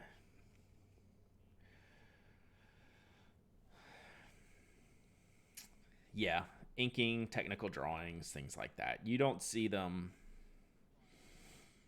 Hmm. And it's like a permanent ink, right? It's going to be like a waterproof permanent type of ink. This ink that they use. So, but you like can generally only get the ink in black, and there's not a lot of flexibility, and there's a lot of frustration with these types of pens, despite the idea being amazing. Like this should be like my number one favorite pen, but just like a Pilot High Tech C .25 millimeter pen for $3 is infinitely better than this, right? But unless you have a very specific use case, maybe for filling and coloring and things like that, yeah, you don't. These are not pens you write with because there's no adjustment for that type of flow. Like you're not gonna. This is not a pen that rolls smoothly across the page, right? So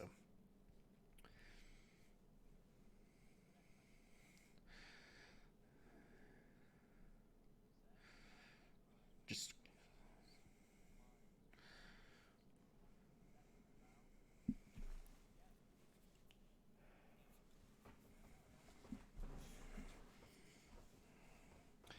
So if you think about it, there's not a lot of companies that use a screw post mechanism, right? So that's what Ian. I'm assuming we're talking about the Pocket Six and the ballpoints. So the cap screws off and then screws onto the back, right? Something other pocket pens like like Kaweco, right? The cap post over the barrel, where the shown design caps on the end of the barrel and it's threaded. So you'll see that in plenty of other designs, but mostly they're solid colors or materials like black aluminum, brass, things like that, where they're just thread. Well, Ian's anodization takes it all through the barrel. So it's a common ish thing, right? But threads on the back are uncommon just to begin with, right? So it's been done plenty of times before, unless I'm misunderstanding the question.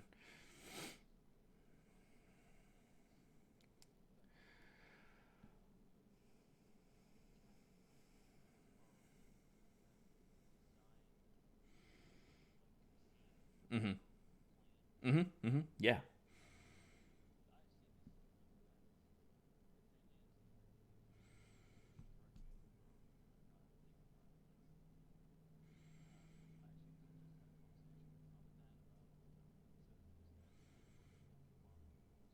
Mm-hmm.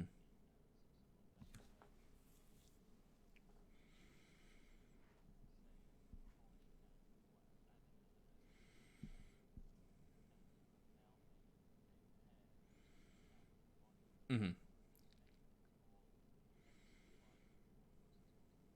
Mm-hmm. Yep.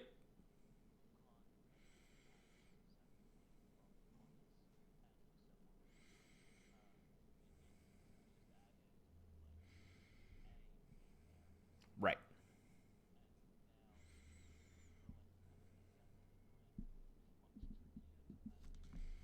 Mm-hmm.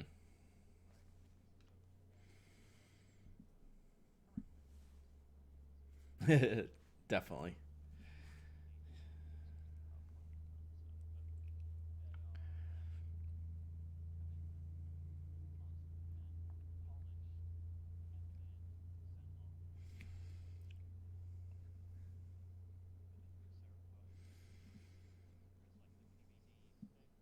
Yeah, I can't remember on this model.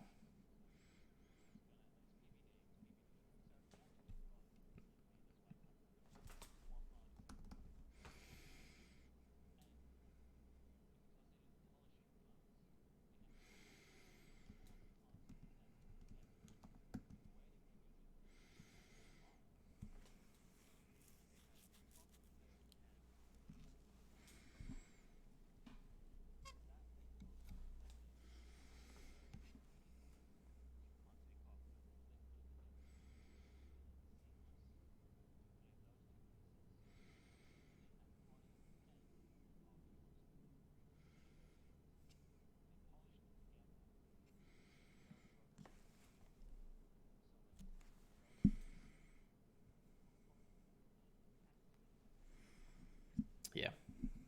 Oh yeah.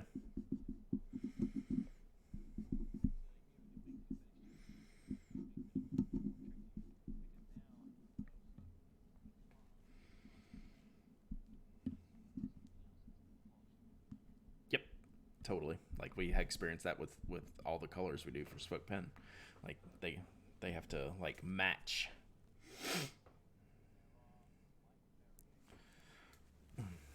Oh yeah. God yeah.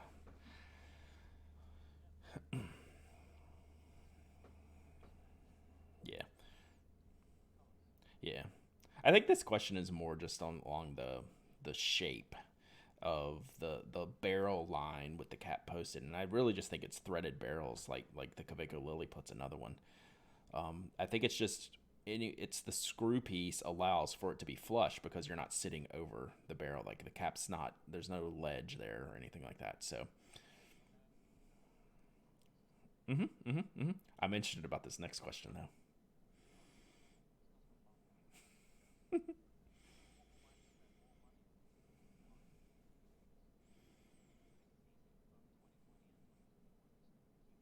Yeah, cool.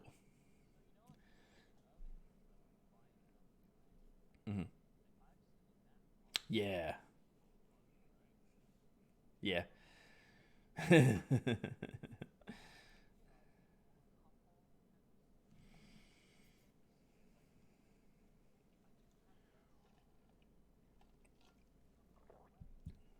Well, you're content.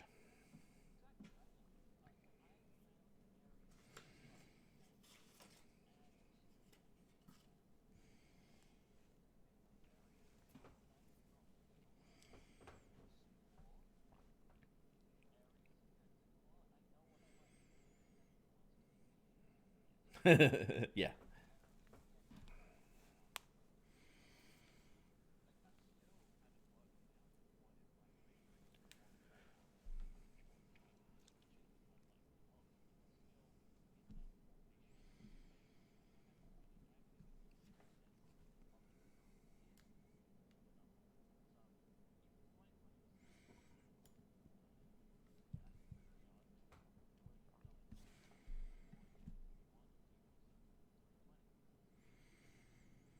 Yep.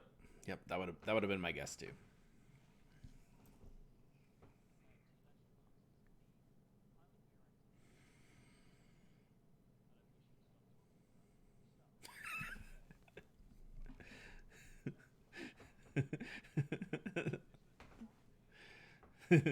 It was funny. Mm-hmm,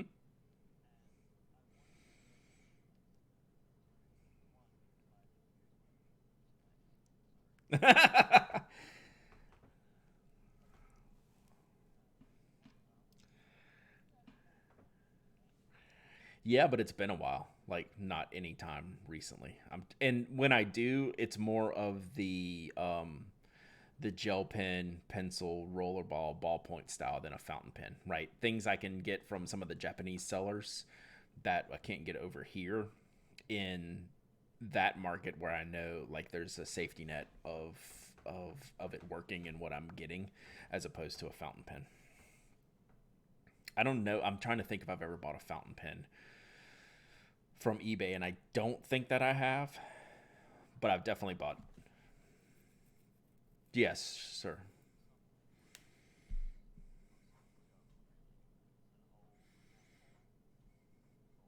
Yeah, I remember that. Hmm. I think was that it might have been a Parker Vector. You'd have to show me the picture of it again. Yeah. So they make those modern, so you should be able to get one.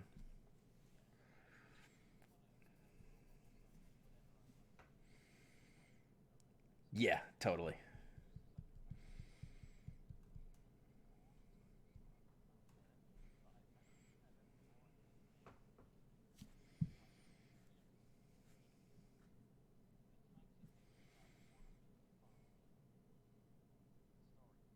Hmm.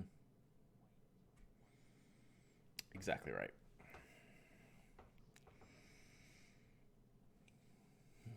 Hmm. Yep. Yep. So that's I guess that's a good answer as to why I probably haven't bought a fountain pen via eBay.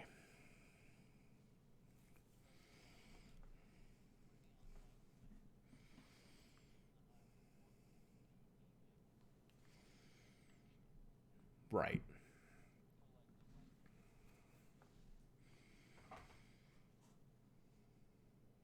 Right.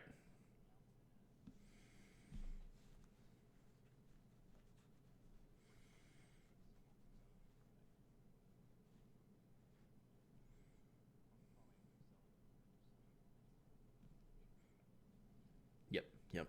And like I haven't bought as many of the standard cheaper, gels and pencils on there because there's a lot more access to those just in the broader market these days where I don't have to do that. So there you go. But Murex M90, sorry about that. We're not going to stop talking about them either. Yeah, yeah, I would. Hmm.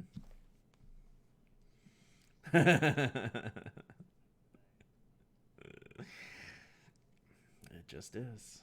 Yep.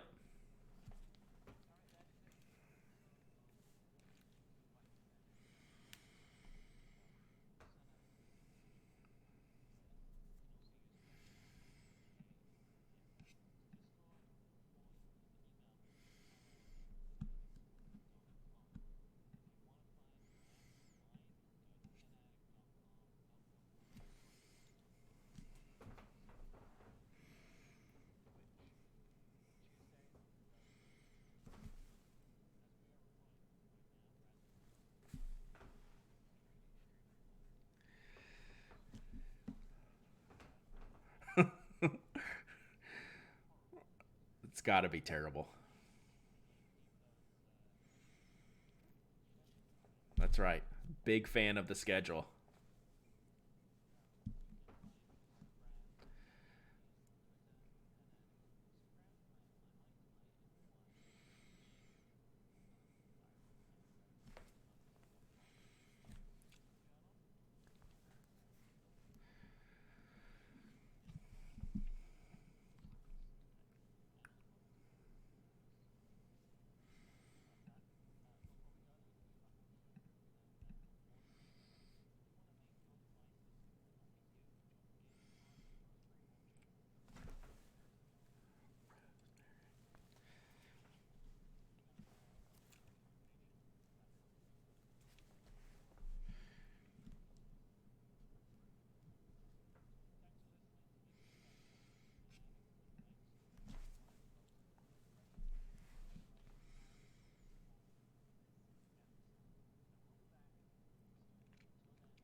Goodbye, Brad.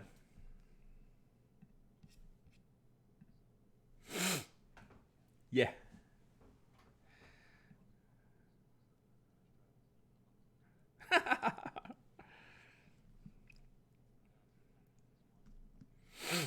Yeah. We can always do. I will do anything for Rosemary anytime. Rosemary should probably be a guest on the Pen Addict sometime. She's very into this stuff.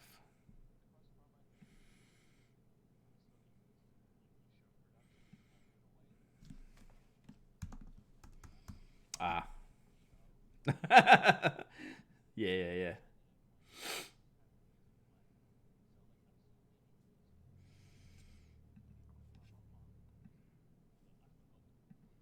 Way to go.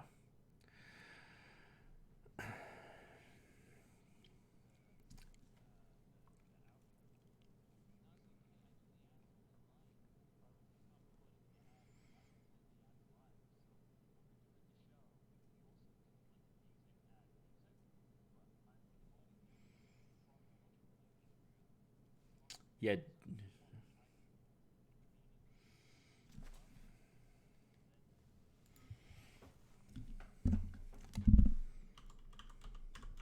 All right, show titles. All right, let me upload this file while the votes check in.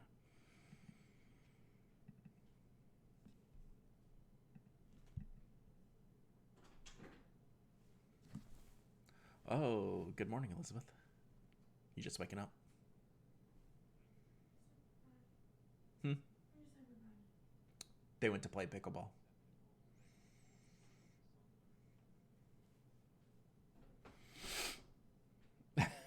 Yeah, we can't go with that one. I mean, that's a good title, but it's too long.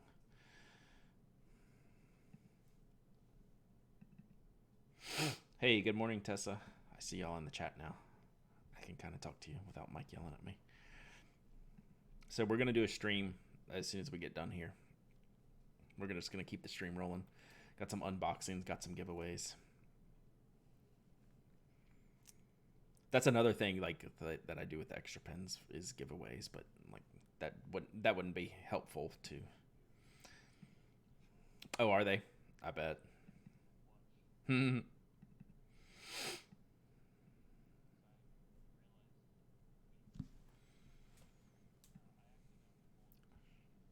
Oh, yeah.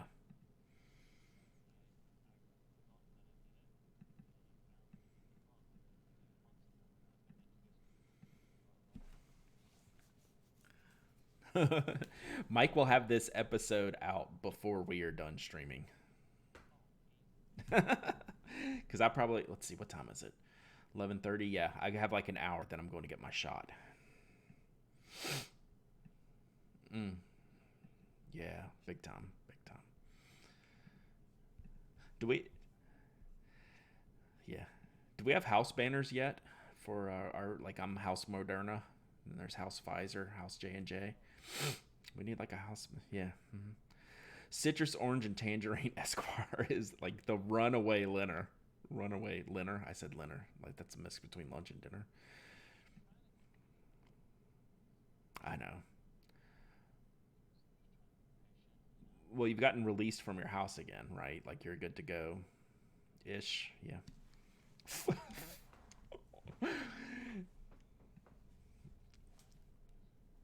Yeah. Mm-hmm. So our show title should be Folg. Folg.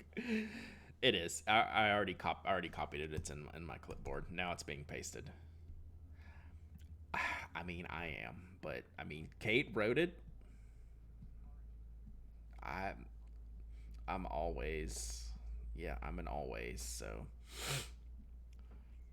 oh, I'm on second shot. Pollock's Ben. Second shot coming up. We're gonna see. Like I'm a notorious whiny baby sick person, so we're gonna see how this goes. I'm a notorious male sick person.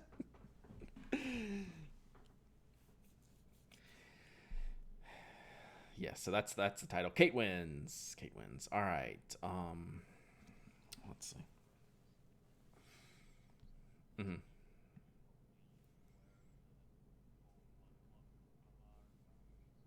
No, I haven't heard that one.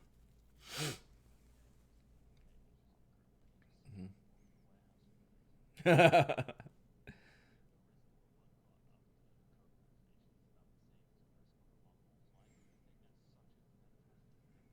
Mm-hmm. Yep. Yep.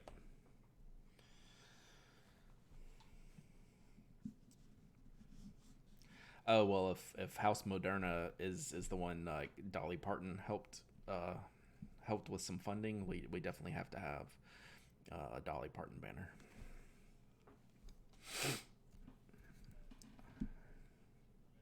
No, no. Ah, she's so, that's great. That's great.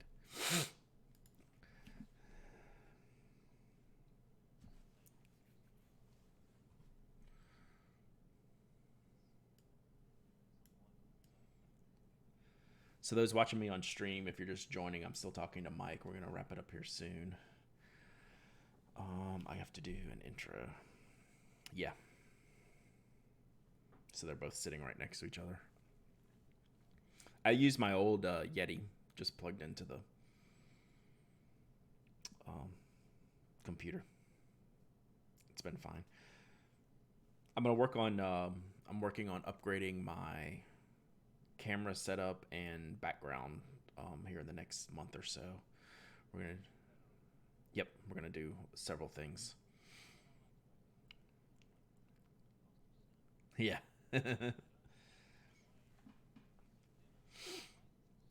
it's it's just that webcam. It's not as functional for that as you would like it to be. Unfortunately.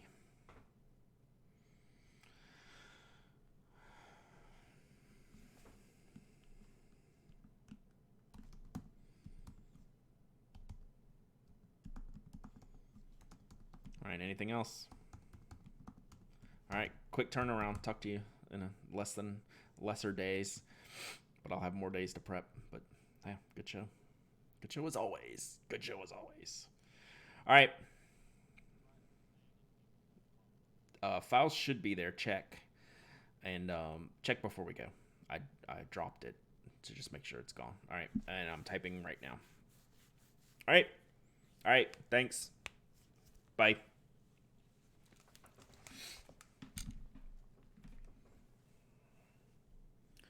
All right, Chad, I'm back.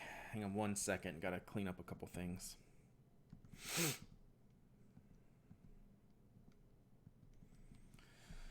Ow. All right, so, whew, we are back.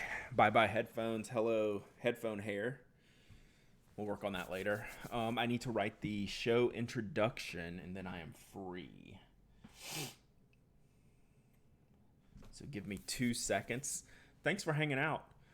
Um, that had to be a terrible experience, right? What is going on here? But it's fun. It's fun to do. All right.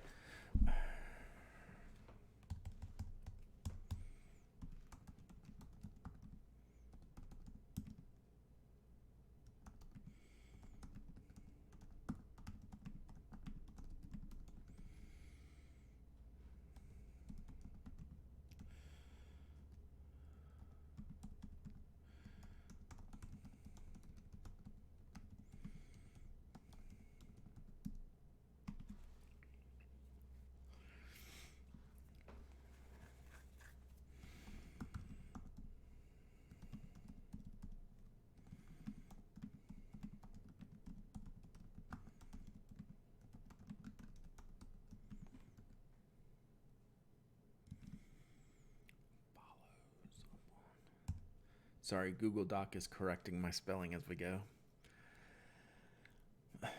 Chicken sandwich ad. Chicken sandwich from where? Now I'm hungry. Oh, let me catch up on these subs. Boy Reporter, thanks for the subbing. Tony, thanks for the subbing. I got the cheerleaders turned back on. I had to turn them off because it was blinging in while I was recording.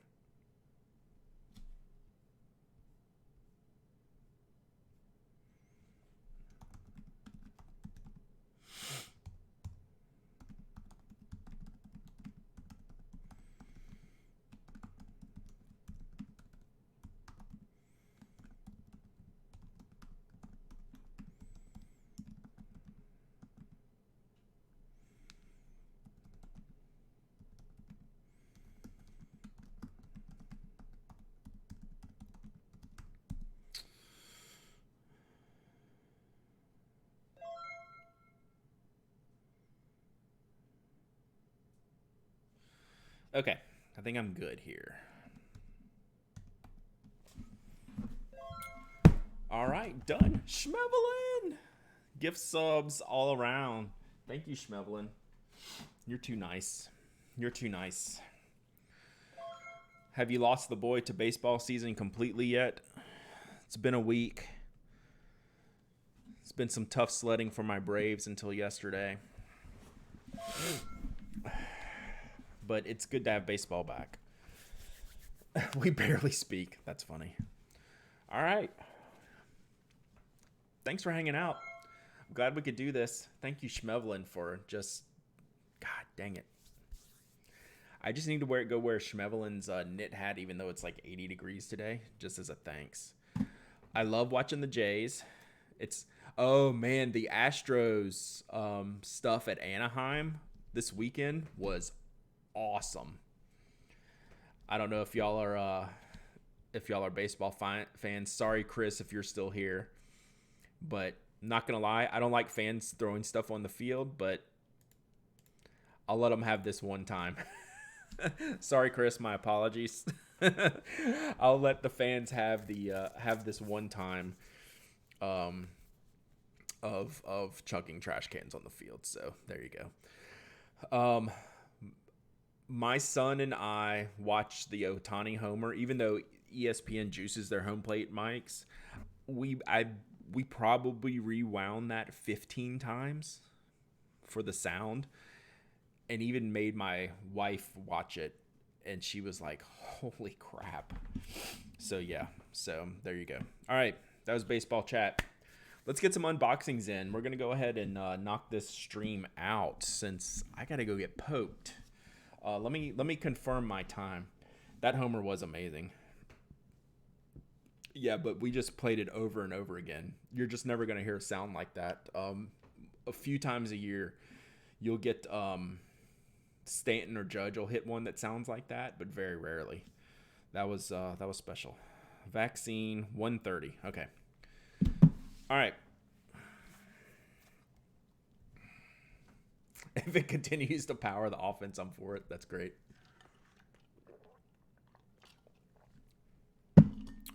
Went to the Red Sox game on Sunday. It was humiliating to watch. We're awful this year. Red Sox are a tough viewing this year. I've always enjoyed watching the Red Sox in the past. They've had some really, really good teams. This is not one of them. Their pitching is rough. There's a link to the home run. Yeah, I mean, Stanton already hit one 470 or 480. It just didn't sound like this, and I know it's juiced mics, but I gotta watch it one more time. I'm gonna watch it one more time, and then we'll get... Oh, I will answer that, Bijou. 1 second. Let me watch this. Well, I'm not even gonna show you. Just listen.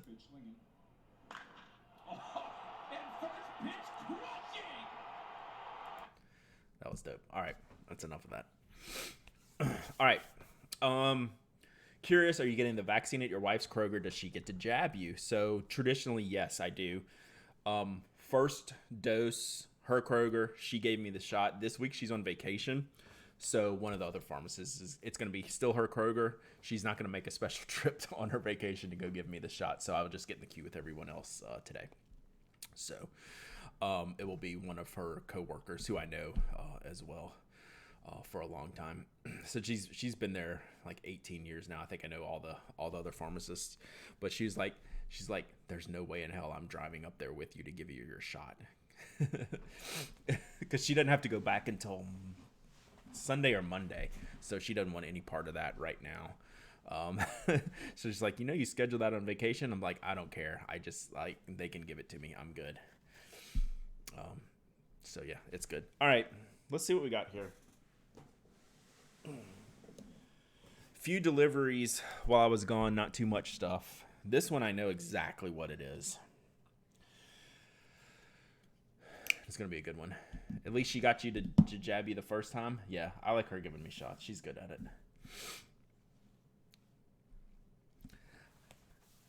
I've paid a friend on the spot $20 for his hat so he could throw it on the ice. That's a cool thing. Tree 5, thanks for the follow. So, Good Made Better Kickstarter reward from Dan. So I'm pretty sure. So he sent me the orange one as the preview model, which is on my desk in the other room.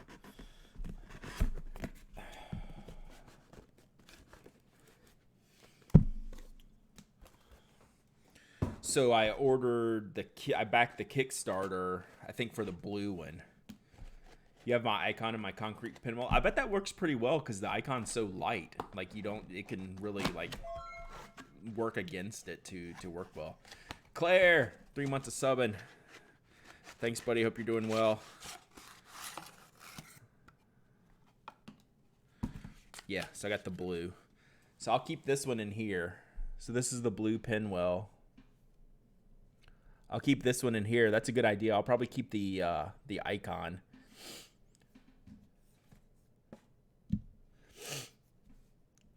What is a natural hat trick? Is it 3 goals in a row? Like without any other goals? That interspersed? Okay. That makes sense. So yeah, there you go. How cool is that?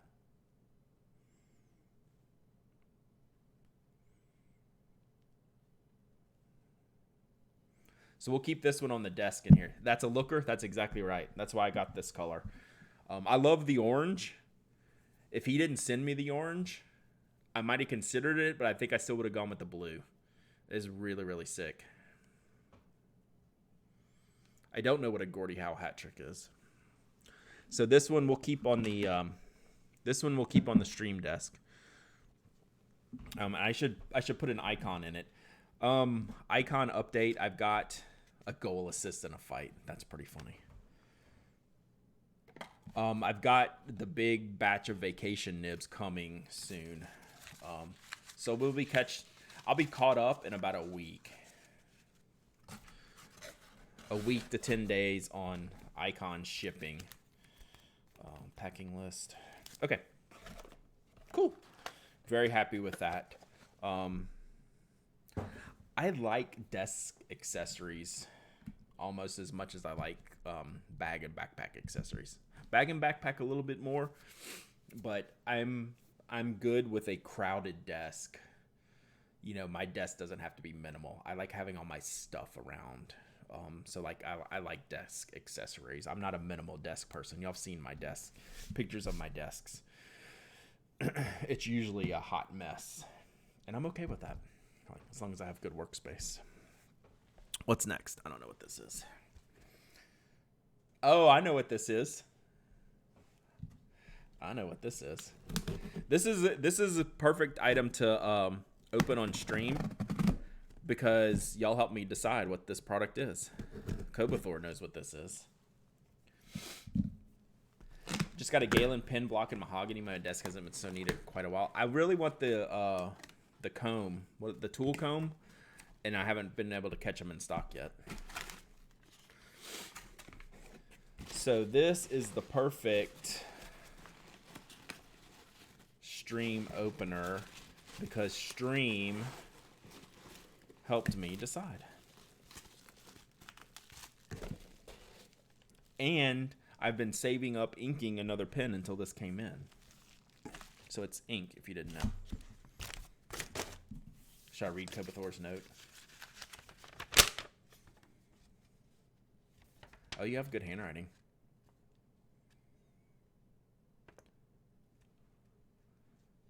Oh man, this is in Sailor 123 ink, and me sitting here in the dark and shifting it, I was like, what is this gray ink? And then I turned it, and then it's like green and purple, and then I see it's Sailor 123.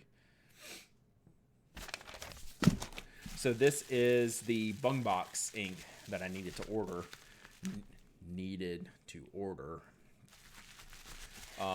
Someone just sold one on Slack. Dang it. If I was ever on Slack, I would have bought it. Excellent packaging, Kohinoor. Great job by you. There's even a stamp on the side of the box. See? Right there. So I bought one of these because I wanted to... We were arguing over the bottle. Not arguing, but, you know, we were having our conversations about bottle shapes, bottle designs, and this was the new shoe bottle from Bung Box. This was around when I was giving away the old vase bottles. So Kohinoor had a group buy, and I was able to get in on it. Nice packaging here. Ink tells more. That's Bung Box's new slogan. You know, from the last, maybe 2 years, year and a half. Let's flip this over.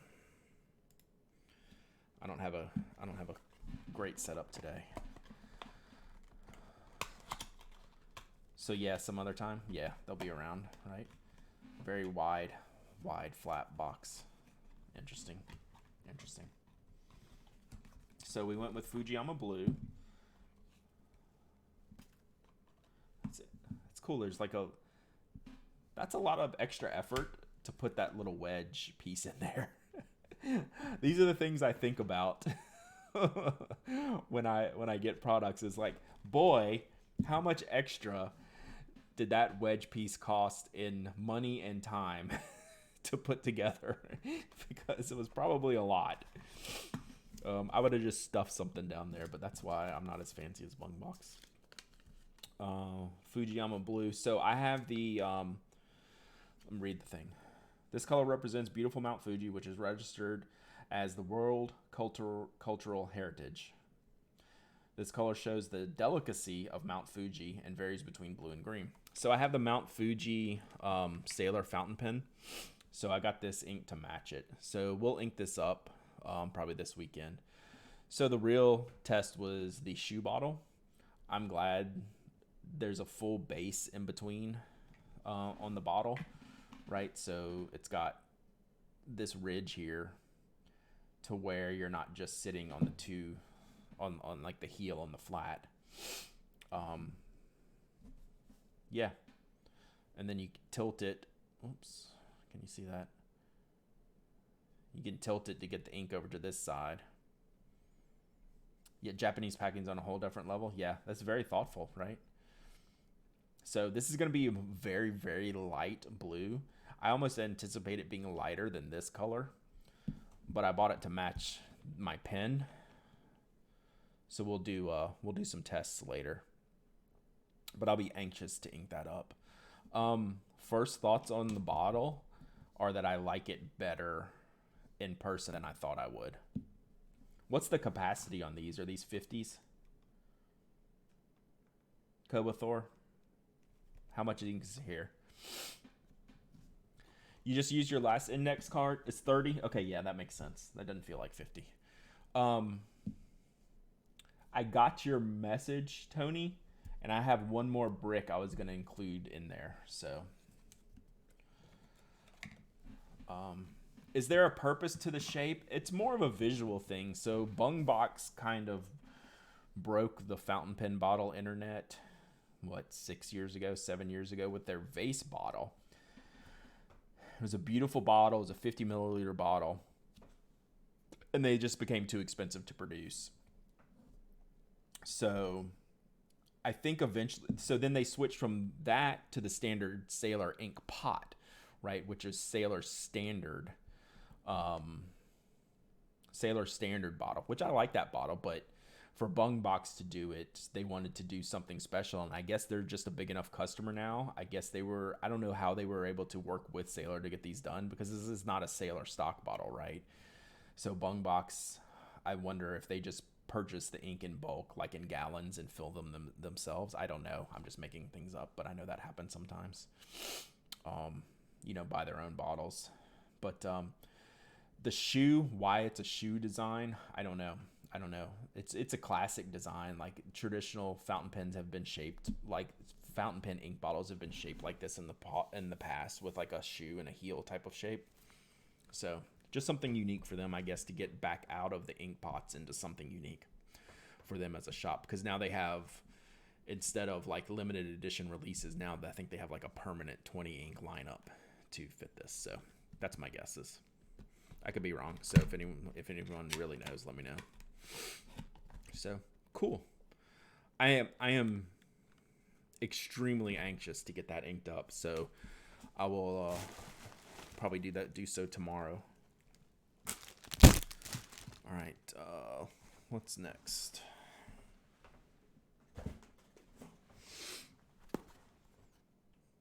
Oh, I don't need to open this here, but this was a back order. Y'all really don't need to see this. This is not exciting or thrilling. This was a... I didn't even look at the labels before I threw all this stuff in here. This is the broad nib back order of our Yovo nibs from Meister Nibs. So thrilling, right?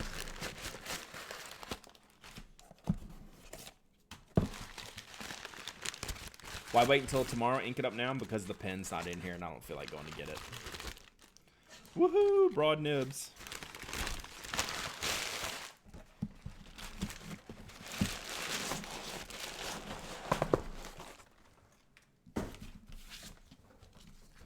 $31, number 6, broad nibs. Did you know, chat, that Yovo is changing their stock design on the nib? Did you all know that yet?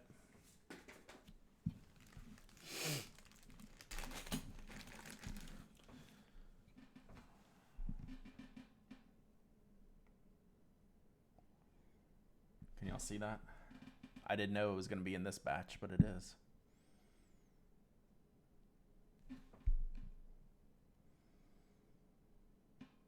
I'm going to have to let Brian know. Yeah, it's just a single line.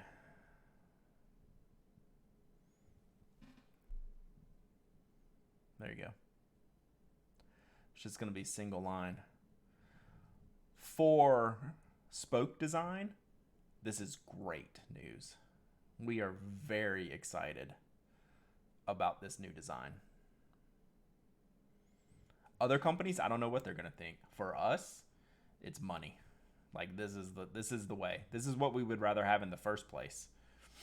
I thought we tried to get solid nibs with no scroll work. So to see them come out right after we've been asking for that with a new default, I think this is the move, right? So this is our first batch. These are only broad. So you're going to see traditional nibs for a while. Scrolls will not be an option any longer.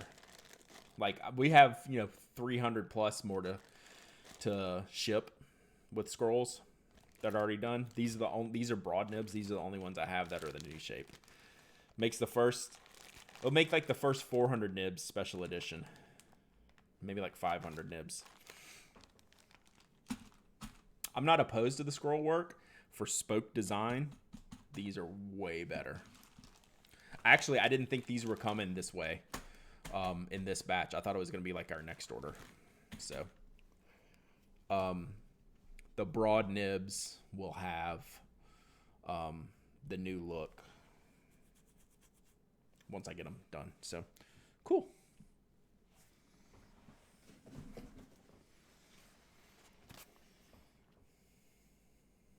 Last thing. This is one of two things. So it's a book. I just don't know which book it is. I have a pre-order of a book. And then I have a book coming from a publisher that's analog related. So this is either the book that I pre-ordered, that's by one of my friends. Y'all all know author J. Robert Lennon, who I've spoken about a million times, or this is the J. Robert Lennon order. Cool. This is good because I finished the last book on vacation that I had to read.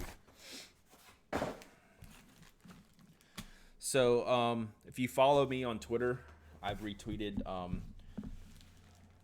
J. Robert Lennon's books a bunch of times. I really like how he writes. So I think one of these is a novel and one of these is a short story. So this is a short story book. And then this is, it says it on the page, a novel. And then this looks like 71 stories. So I think he's an awesome writer. He's an awesome internet friend. I've never met him in person, but I really like talking with him. I like his writing style. I like his storytelling. So this was I don't pre-order that often, but I was definitely going to pre-order these, so I'm glad I got them in.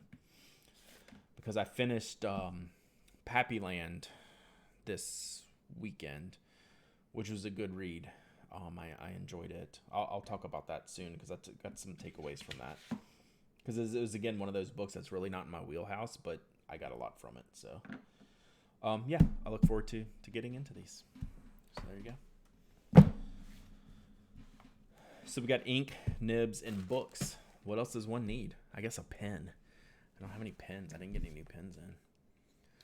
Novels technically fall under stationery if you discuss the paper quality. That's true. Well, especially J. Robert Lennon's, because he does a lot of first drafts by hand.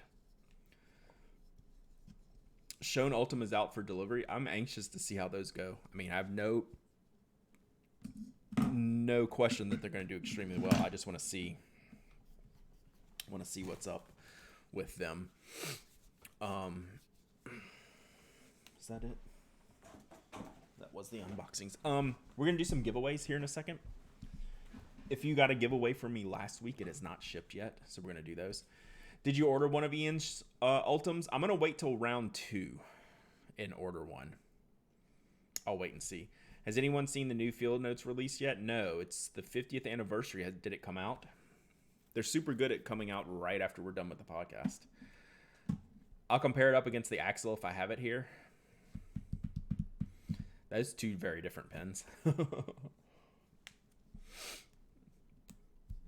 So yeah, if you have the Field Notes, there's a wait list for Ultim Round 2. I'm okay waiting. Oh, it's starting to ship, so I bet they'll launch it maybe sometime today. They'll send out an email and a link. Actually, is it in my email? I'm not a subscriber, but I think I'm still on the mailing list.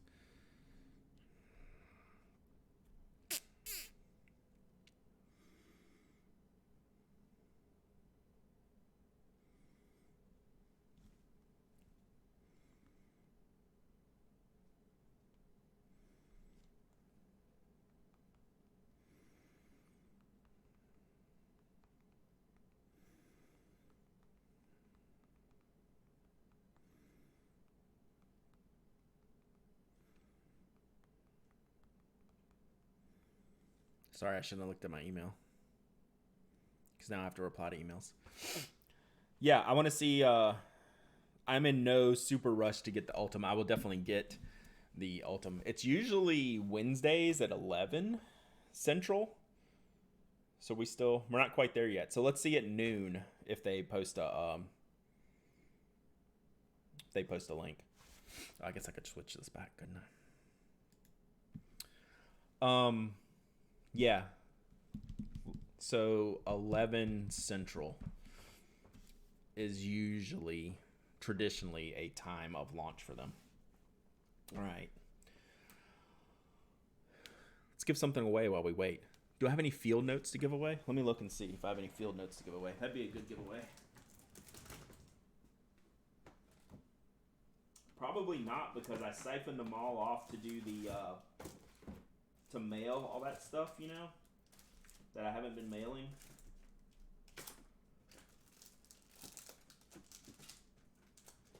have a field notes, but there's something like it.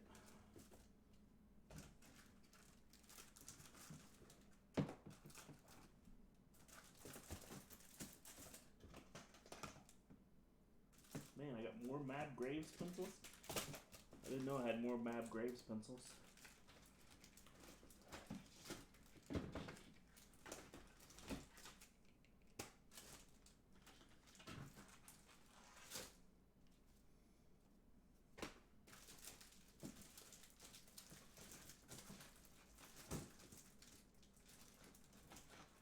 Huh, that's a cool one.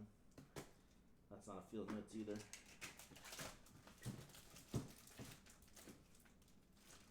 Alright, I don't see any field notes right offhand. I know I have some somewhere. I almost have the top of this bin. Field notes are for Kerthunking, that is correct. I'll get some. I still have some I haven't stashed away for that project, which I haven't been working on. So I'll get some out to give away as well. Except today is Thursday. Damn it, OSU. Yeah, I'm going to pretend like I'm not going to pretend I know what day it is. All right. So this is similar. My hot take, field notes meh, but that not only will you use fountain pens for journaling. Yeah, totally. Field notes are meh for fountain pens. I don't like them for fountain pens at all, but I like them for... Did you hear about the nibs.com thing? Yes. Right when I got on stream, someone shared it. That's interesting. Like, I don't know that I have any commentary on it, other than it's interesting. Manu's doing a lot of stuff. Yeah, I don't know, have any, like, bigger picture thoughts on that, like, what it means. Other than, interesting. When are we going to see a blog post about a vacuum for long hair and other random things? That was one of the coolest spam emails I got. Usually they're like, hey, I love your blog. Can we write an article about carbon fiber canoe paddles? Like, it's just the one random thing. This was literally all the random things. Long discussion in Slack about the Nikaya implications. Is there a TLDR of that discussion? Like any legit takeaways that I'm not thinking about? Still streaming. You need anything? Okay. The Penn family bought nibs.com. The TLDR is, yeah, I guess as long as people don't want to lose access to Nikaya, is that my take? Is people would, in the U.S. market, would like to not lose access to that?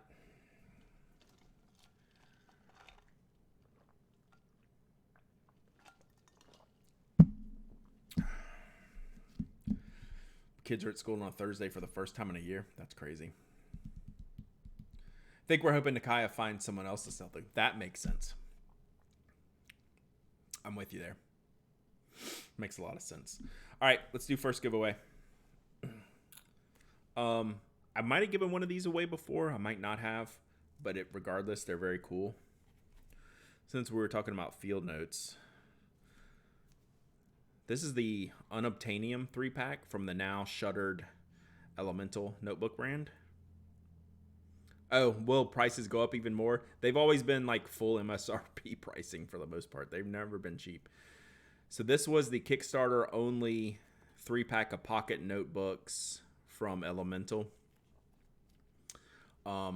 Super cool. Fun notebooks. Unobtainiums. These are extra unobtainiums because they're not even in business anymore.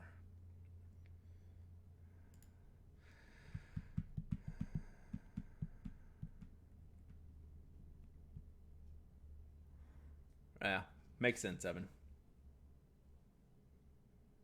The unobtainiest of unobtainiums. All right, giveaways. Unobtainium.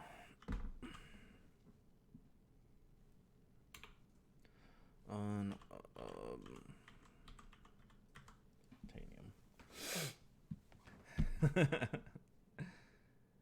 Were they the one that had different reviews because they had a change of paper partway through production? Yes.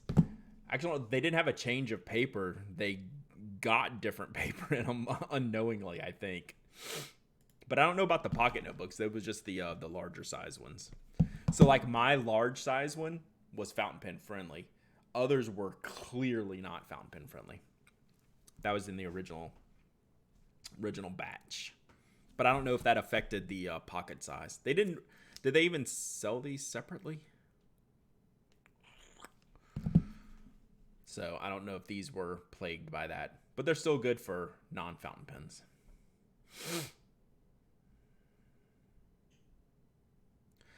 Elemental was great, Chris. Their Tomoe River notebooks are awesome. All the pocket ones are Tomoe River. This one is not. This one's original. This is 100 GSM acid-free fine grain paper. So their later ones with the red covers were the Tomoe River ones. These ones from the Kickstarter are not. But the later ones did become Tomoe River. I didn't like the covers on those. They felt spongy, weird.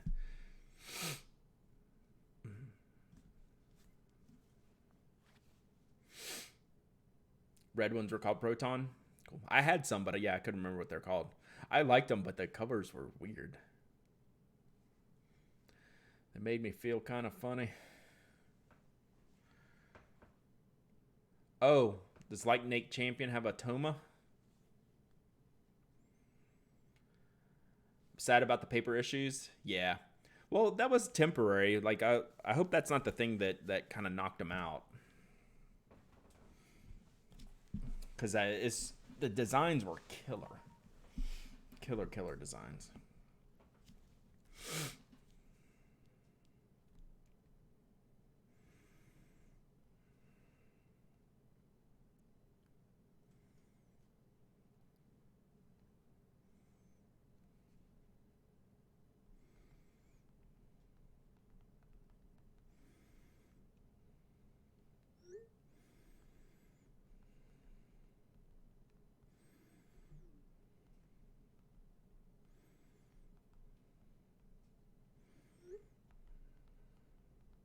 Sorry, I'm texting.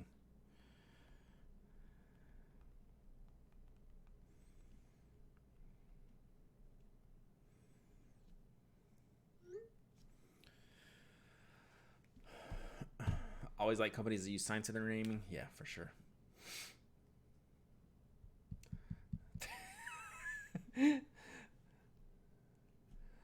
Like Nate Champion, I want to know more about the bodies.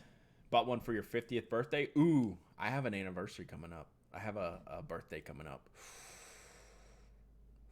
So yeah, I've been watching those Toma pens, and like that's kind of my aesthetic. All right, pick a winner. Person that won. Sledger 5000. Sledger 5000. Speak up in the chat. Say hi, hello, Sledger 5000. Woohoo! And email me, hello@penaddict.com with your shipping address. Awesome, Sledger. Congrats. Conga rats.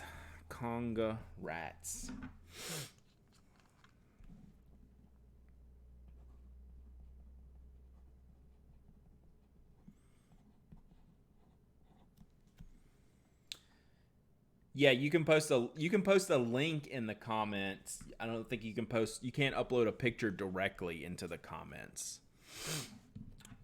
But you can email me. I'm just curious about the experience because they're very, very, very expensive. So it's something I got to think about a lot. So it's nice to have someone like I can bounce some questions off of when I start looking at them a little bit more. I will say Elemental's Kickstarter stretch goal reward system was by far the most complicated goal system I've seen on Kickstarter. I don't recall it offhand, but there's a reason why no project I'm in ever does stretch goals. I think we've done one in the past, and we hated every minute of it. Stretch goals are... Y'all know my thoughts on that. Man.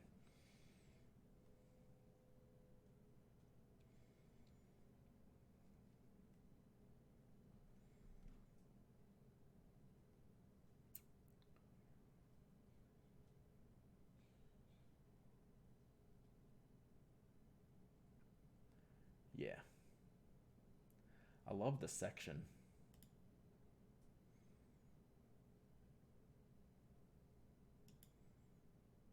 Wow, it's that big?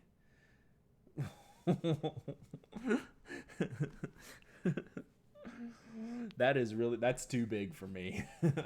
Are they all that big? Now I see why the price is the thing. Holy cow. I guess I've never seen one with another pen. It's super light, but it's still so big. I wasn't expecting that. Oh my god. Uh-oh. TWSS, what did I say?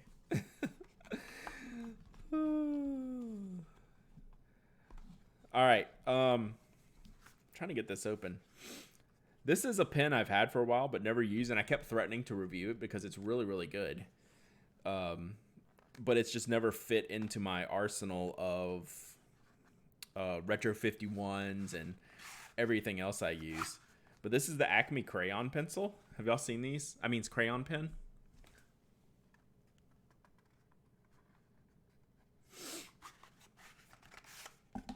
So it's like a gigantic crayon pen.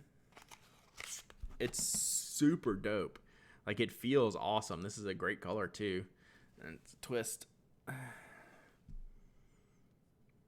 Like, and I've just never got around to using it or putting it in my rotation. Wow, it's so big. I was, Jesus. Sorry. Whoops.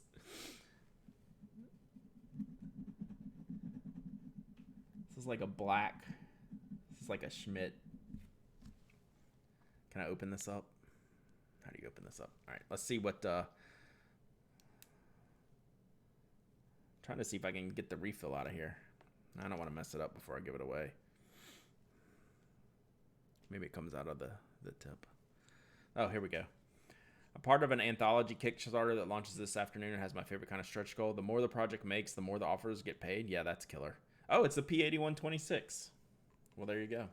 The best rollerball. Send me that link or tweet out that link later, Sarah, so I can retweet it and then back it. So yeah, Acme Crayon pen. I'm giving this away. When is your birthday? It's in August.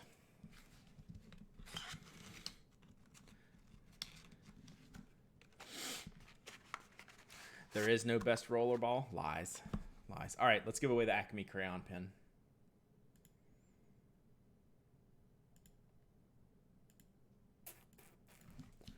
Acme. Well, if all the Tomas, if all the Toma pens are that big, it's off the list. I will never use that. So I got to do my research. All right, Acme pen giveaway. Go. Yeah, that is out of my comfort zone. That's why I got to think about selling my Sailor 105th anniversary. I adore the pen. It's really big for me. I don't like huge. Yesterday, Rewizzles, happy birthday. I'm in need of a storage solution for my icon sleeves and sections. It's a good point. Maybe Brian will come up with something. It's a stunning pen. That's the pen that I wanted to buy the specialty nib for. There are smaller pen bodies, but the nibs are similarly sized. Gotcha.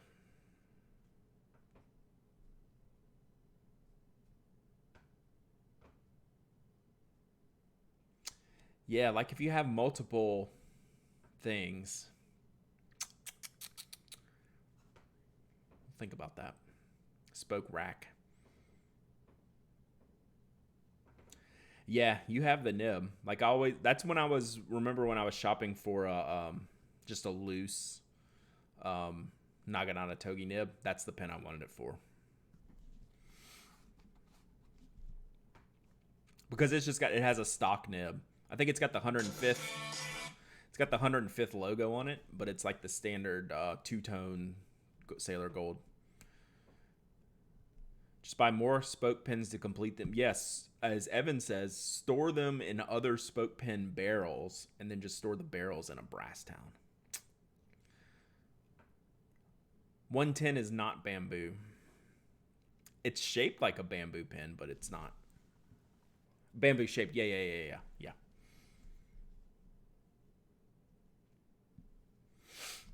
All right. But like, I love the 105th so much. I just don't know what to do. I just never use it. I need to commit to using it some more. All right, pick winner. The birthday girl herself, Rewizzles. How about that? Happy birthday. Late birthday present. Late birthday present.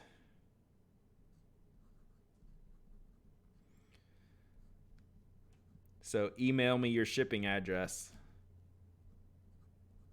I just spelled Rewizzles wrong, but we'll be okay with that. Happy birthday. That's too funny. Always something. Season 7 of Colorverse. Let's see.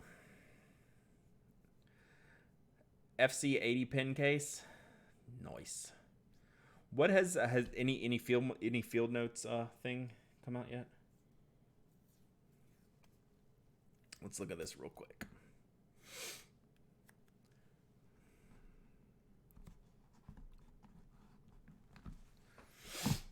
All right, let me.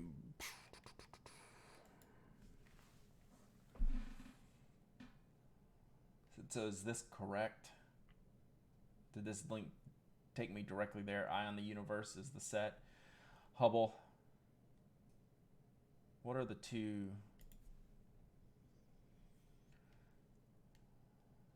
Do they list the color names?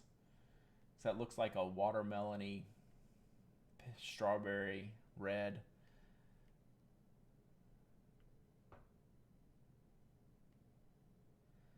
So they don't give it the color a name, but they list the Pantones and a swatch. I like how they do that. I wouldn't mind a name, though. I mean, besides Hubble. That's pretty. Anybody know of any stationaries in DFW? They have a Kinokuniya in Dallas. That'd be fun. It's always fun to visit Kinokuniyas. Kinokuniya. It's a Japanese bookstore with a huge stationery section.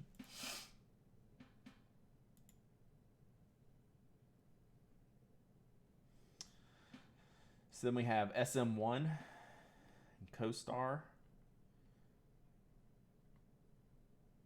These are some great combos.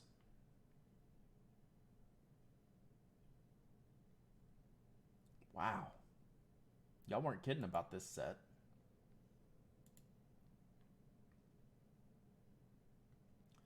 Extreme Deep Field, NGC 1850. I wish these ink swatches, you could embiggen them. These look crazy. I'll be anxious to see some samples of these, right? That's pretty cool.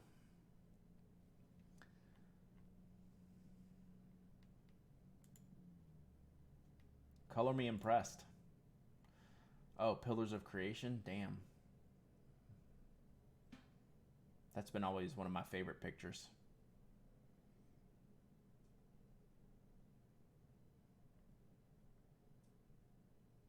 Yeah, we need embiggen swatches, please.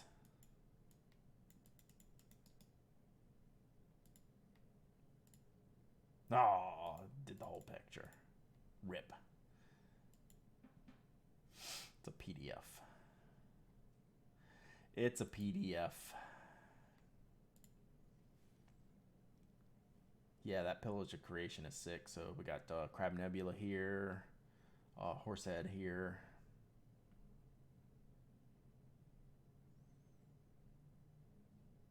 I mean, you got a better... Oh, on their IG. Thank you, Dr. Coleman. Very... Y'all weren't kidding. This is about the most impressive thing I've seen him do. I'll pull up those Instagram pictures next. This is the last one. Hippocamp, Comet SL19. Awesome. It's a very bright blue. All right, let's look at those IGs.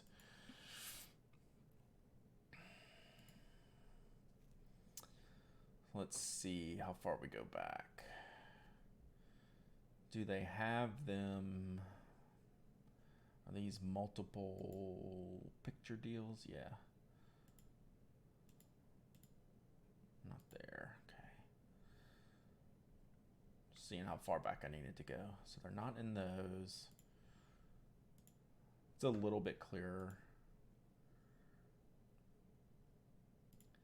God, look at that. That's pretty wild looking.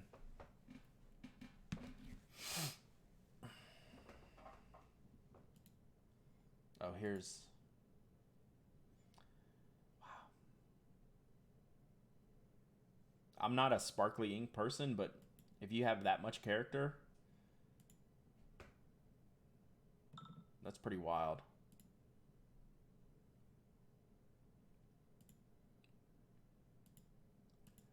So here's the Hubble.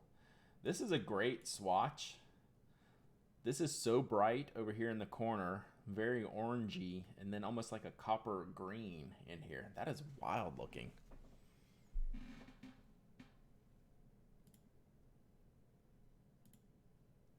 HST, pretty flat green, but it's an interesting shade at least. SM1, very red sheen on the SM1, like very sheeny.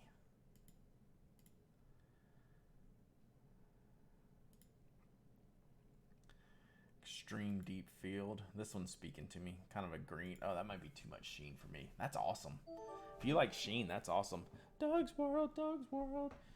Party time, excellent. Woo, woo, woo. Welcome aboard, Doug's World. We're looking at some inks. Yeah. Stand corrected already. I wish we had big bottle options for some of the small ones. This is NGC 1850. Look. Why can't this be the big bottle?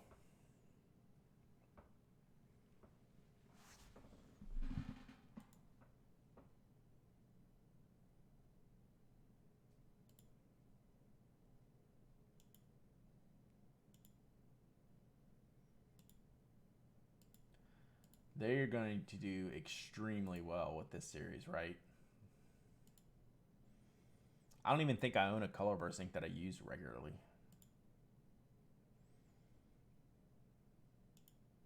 But these, I like how they did the ink swatch to match the pillars. That's cool. Yeah, I mean, what's not to love?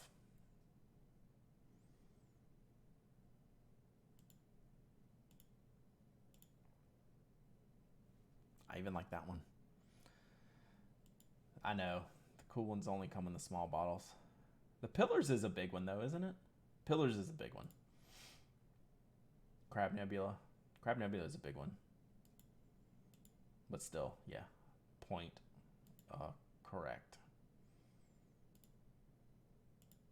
Alright, pretty cool. Alright. Love them. 2020 Atlanta Skyline Pink. Alright. I think that's it. I'm going to grab some lunch before I get my shot, so I'm going to wrap it up for today. I'll be around this afternoon, probably doing some shipping, probably do some twittering, let you know how my shot went. Then check in with me tomorrow morning and see how I'm feeling. I don't think the expectation is that like the first 12 or 24 hours are pretty normal, and then it's after that point you see what's going on. So we will see what's going on. What else? It's good to be back, to be perfectly honest with you. I miss being home. I miss working. I miss playing with pens. Yeah, I'm not doing shit tomorrow. Probably not. That's why I kind of planned ahead a little bit for writing. Oh, good, Evan. All right. So, yeah, I'll be around. I'll be highly available over the next few days. I'll be highly online because I'll either be tweeting or shipping probably for the next few days, because my backlog is large to get through on Spoke. So I'll make a dent in them this weekend once I start feeling better. Yeah, good luck with that, Patrick. I'll be interested to know how the flying is. Like, I don't know that I'm ready to fly yet, but be interesting, especially getting the getting vaxxed up. So maybe we'll talk about pen shows next week and thoughts on them. Even though I think our thoughts are pretty clear on just not ready yet. If you don't have to, I don't know. But then I just took a vacation, but I had to do that. All right, I'm out of here. I'll talk to y'all later. I'm gonna go ink up my sailor as well. Bye.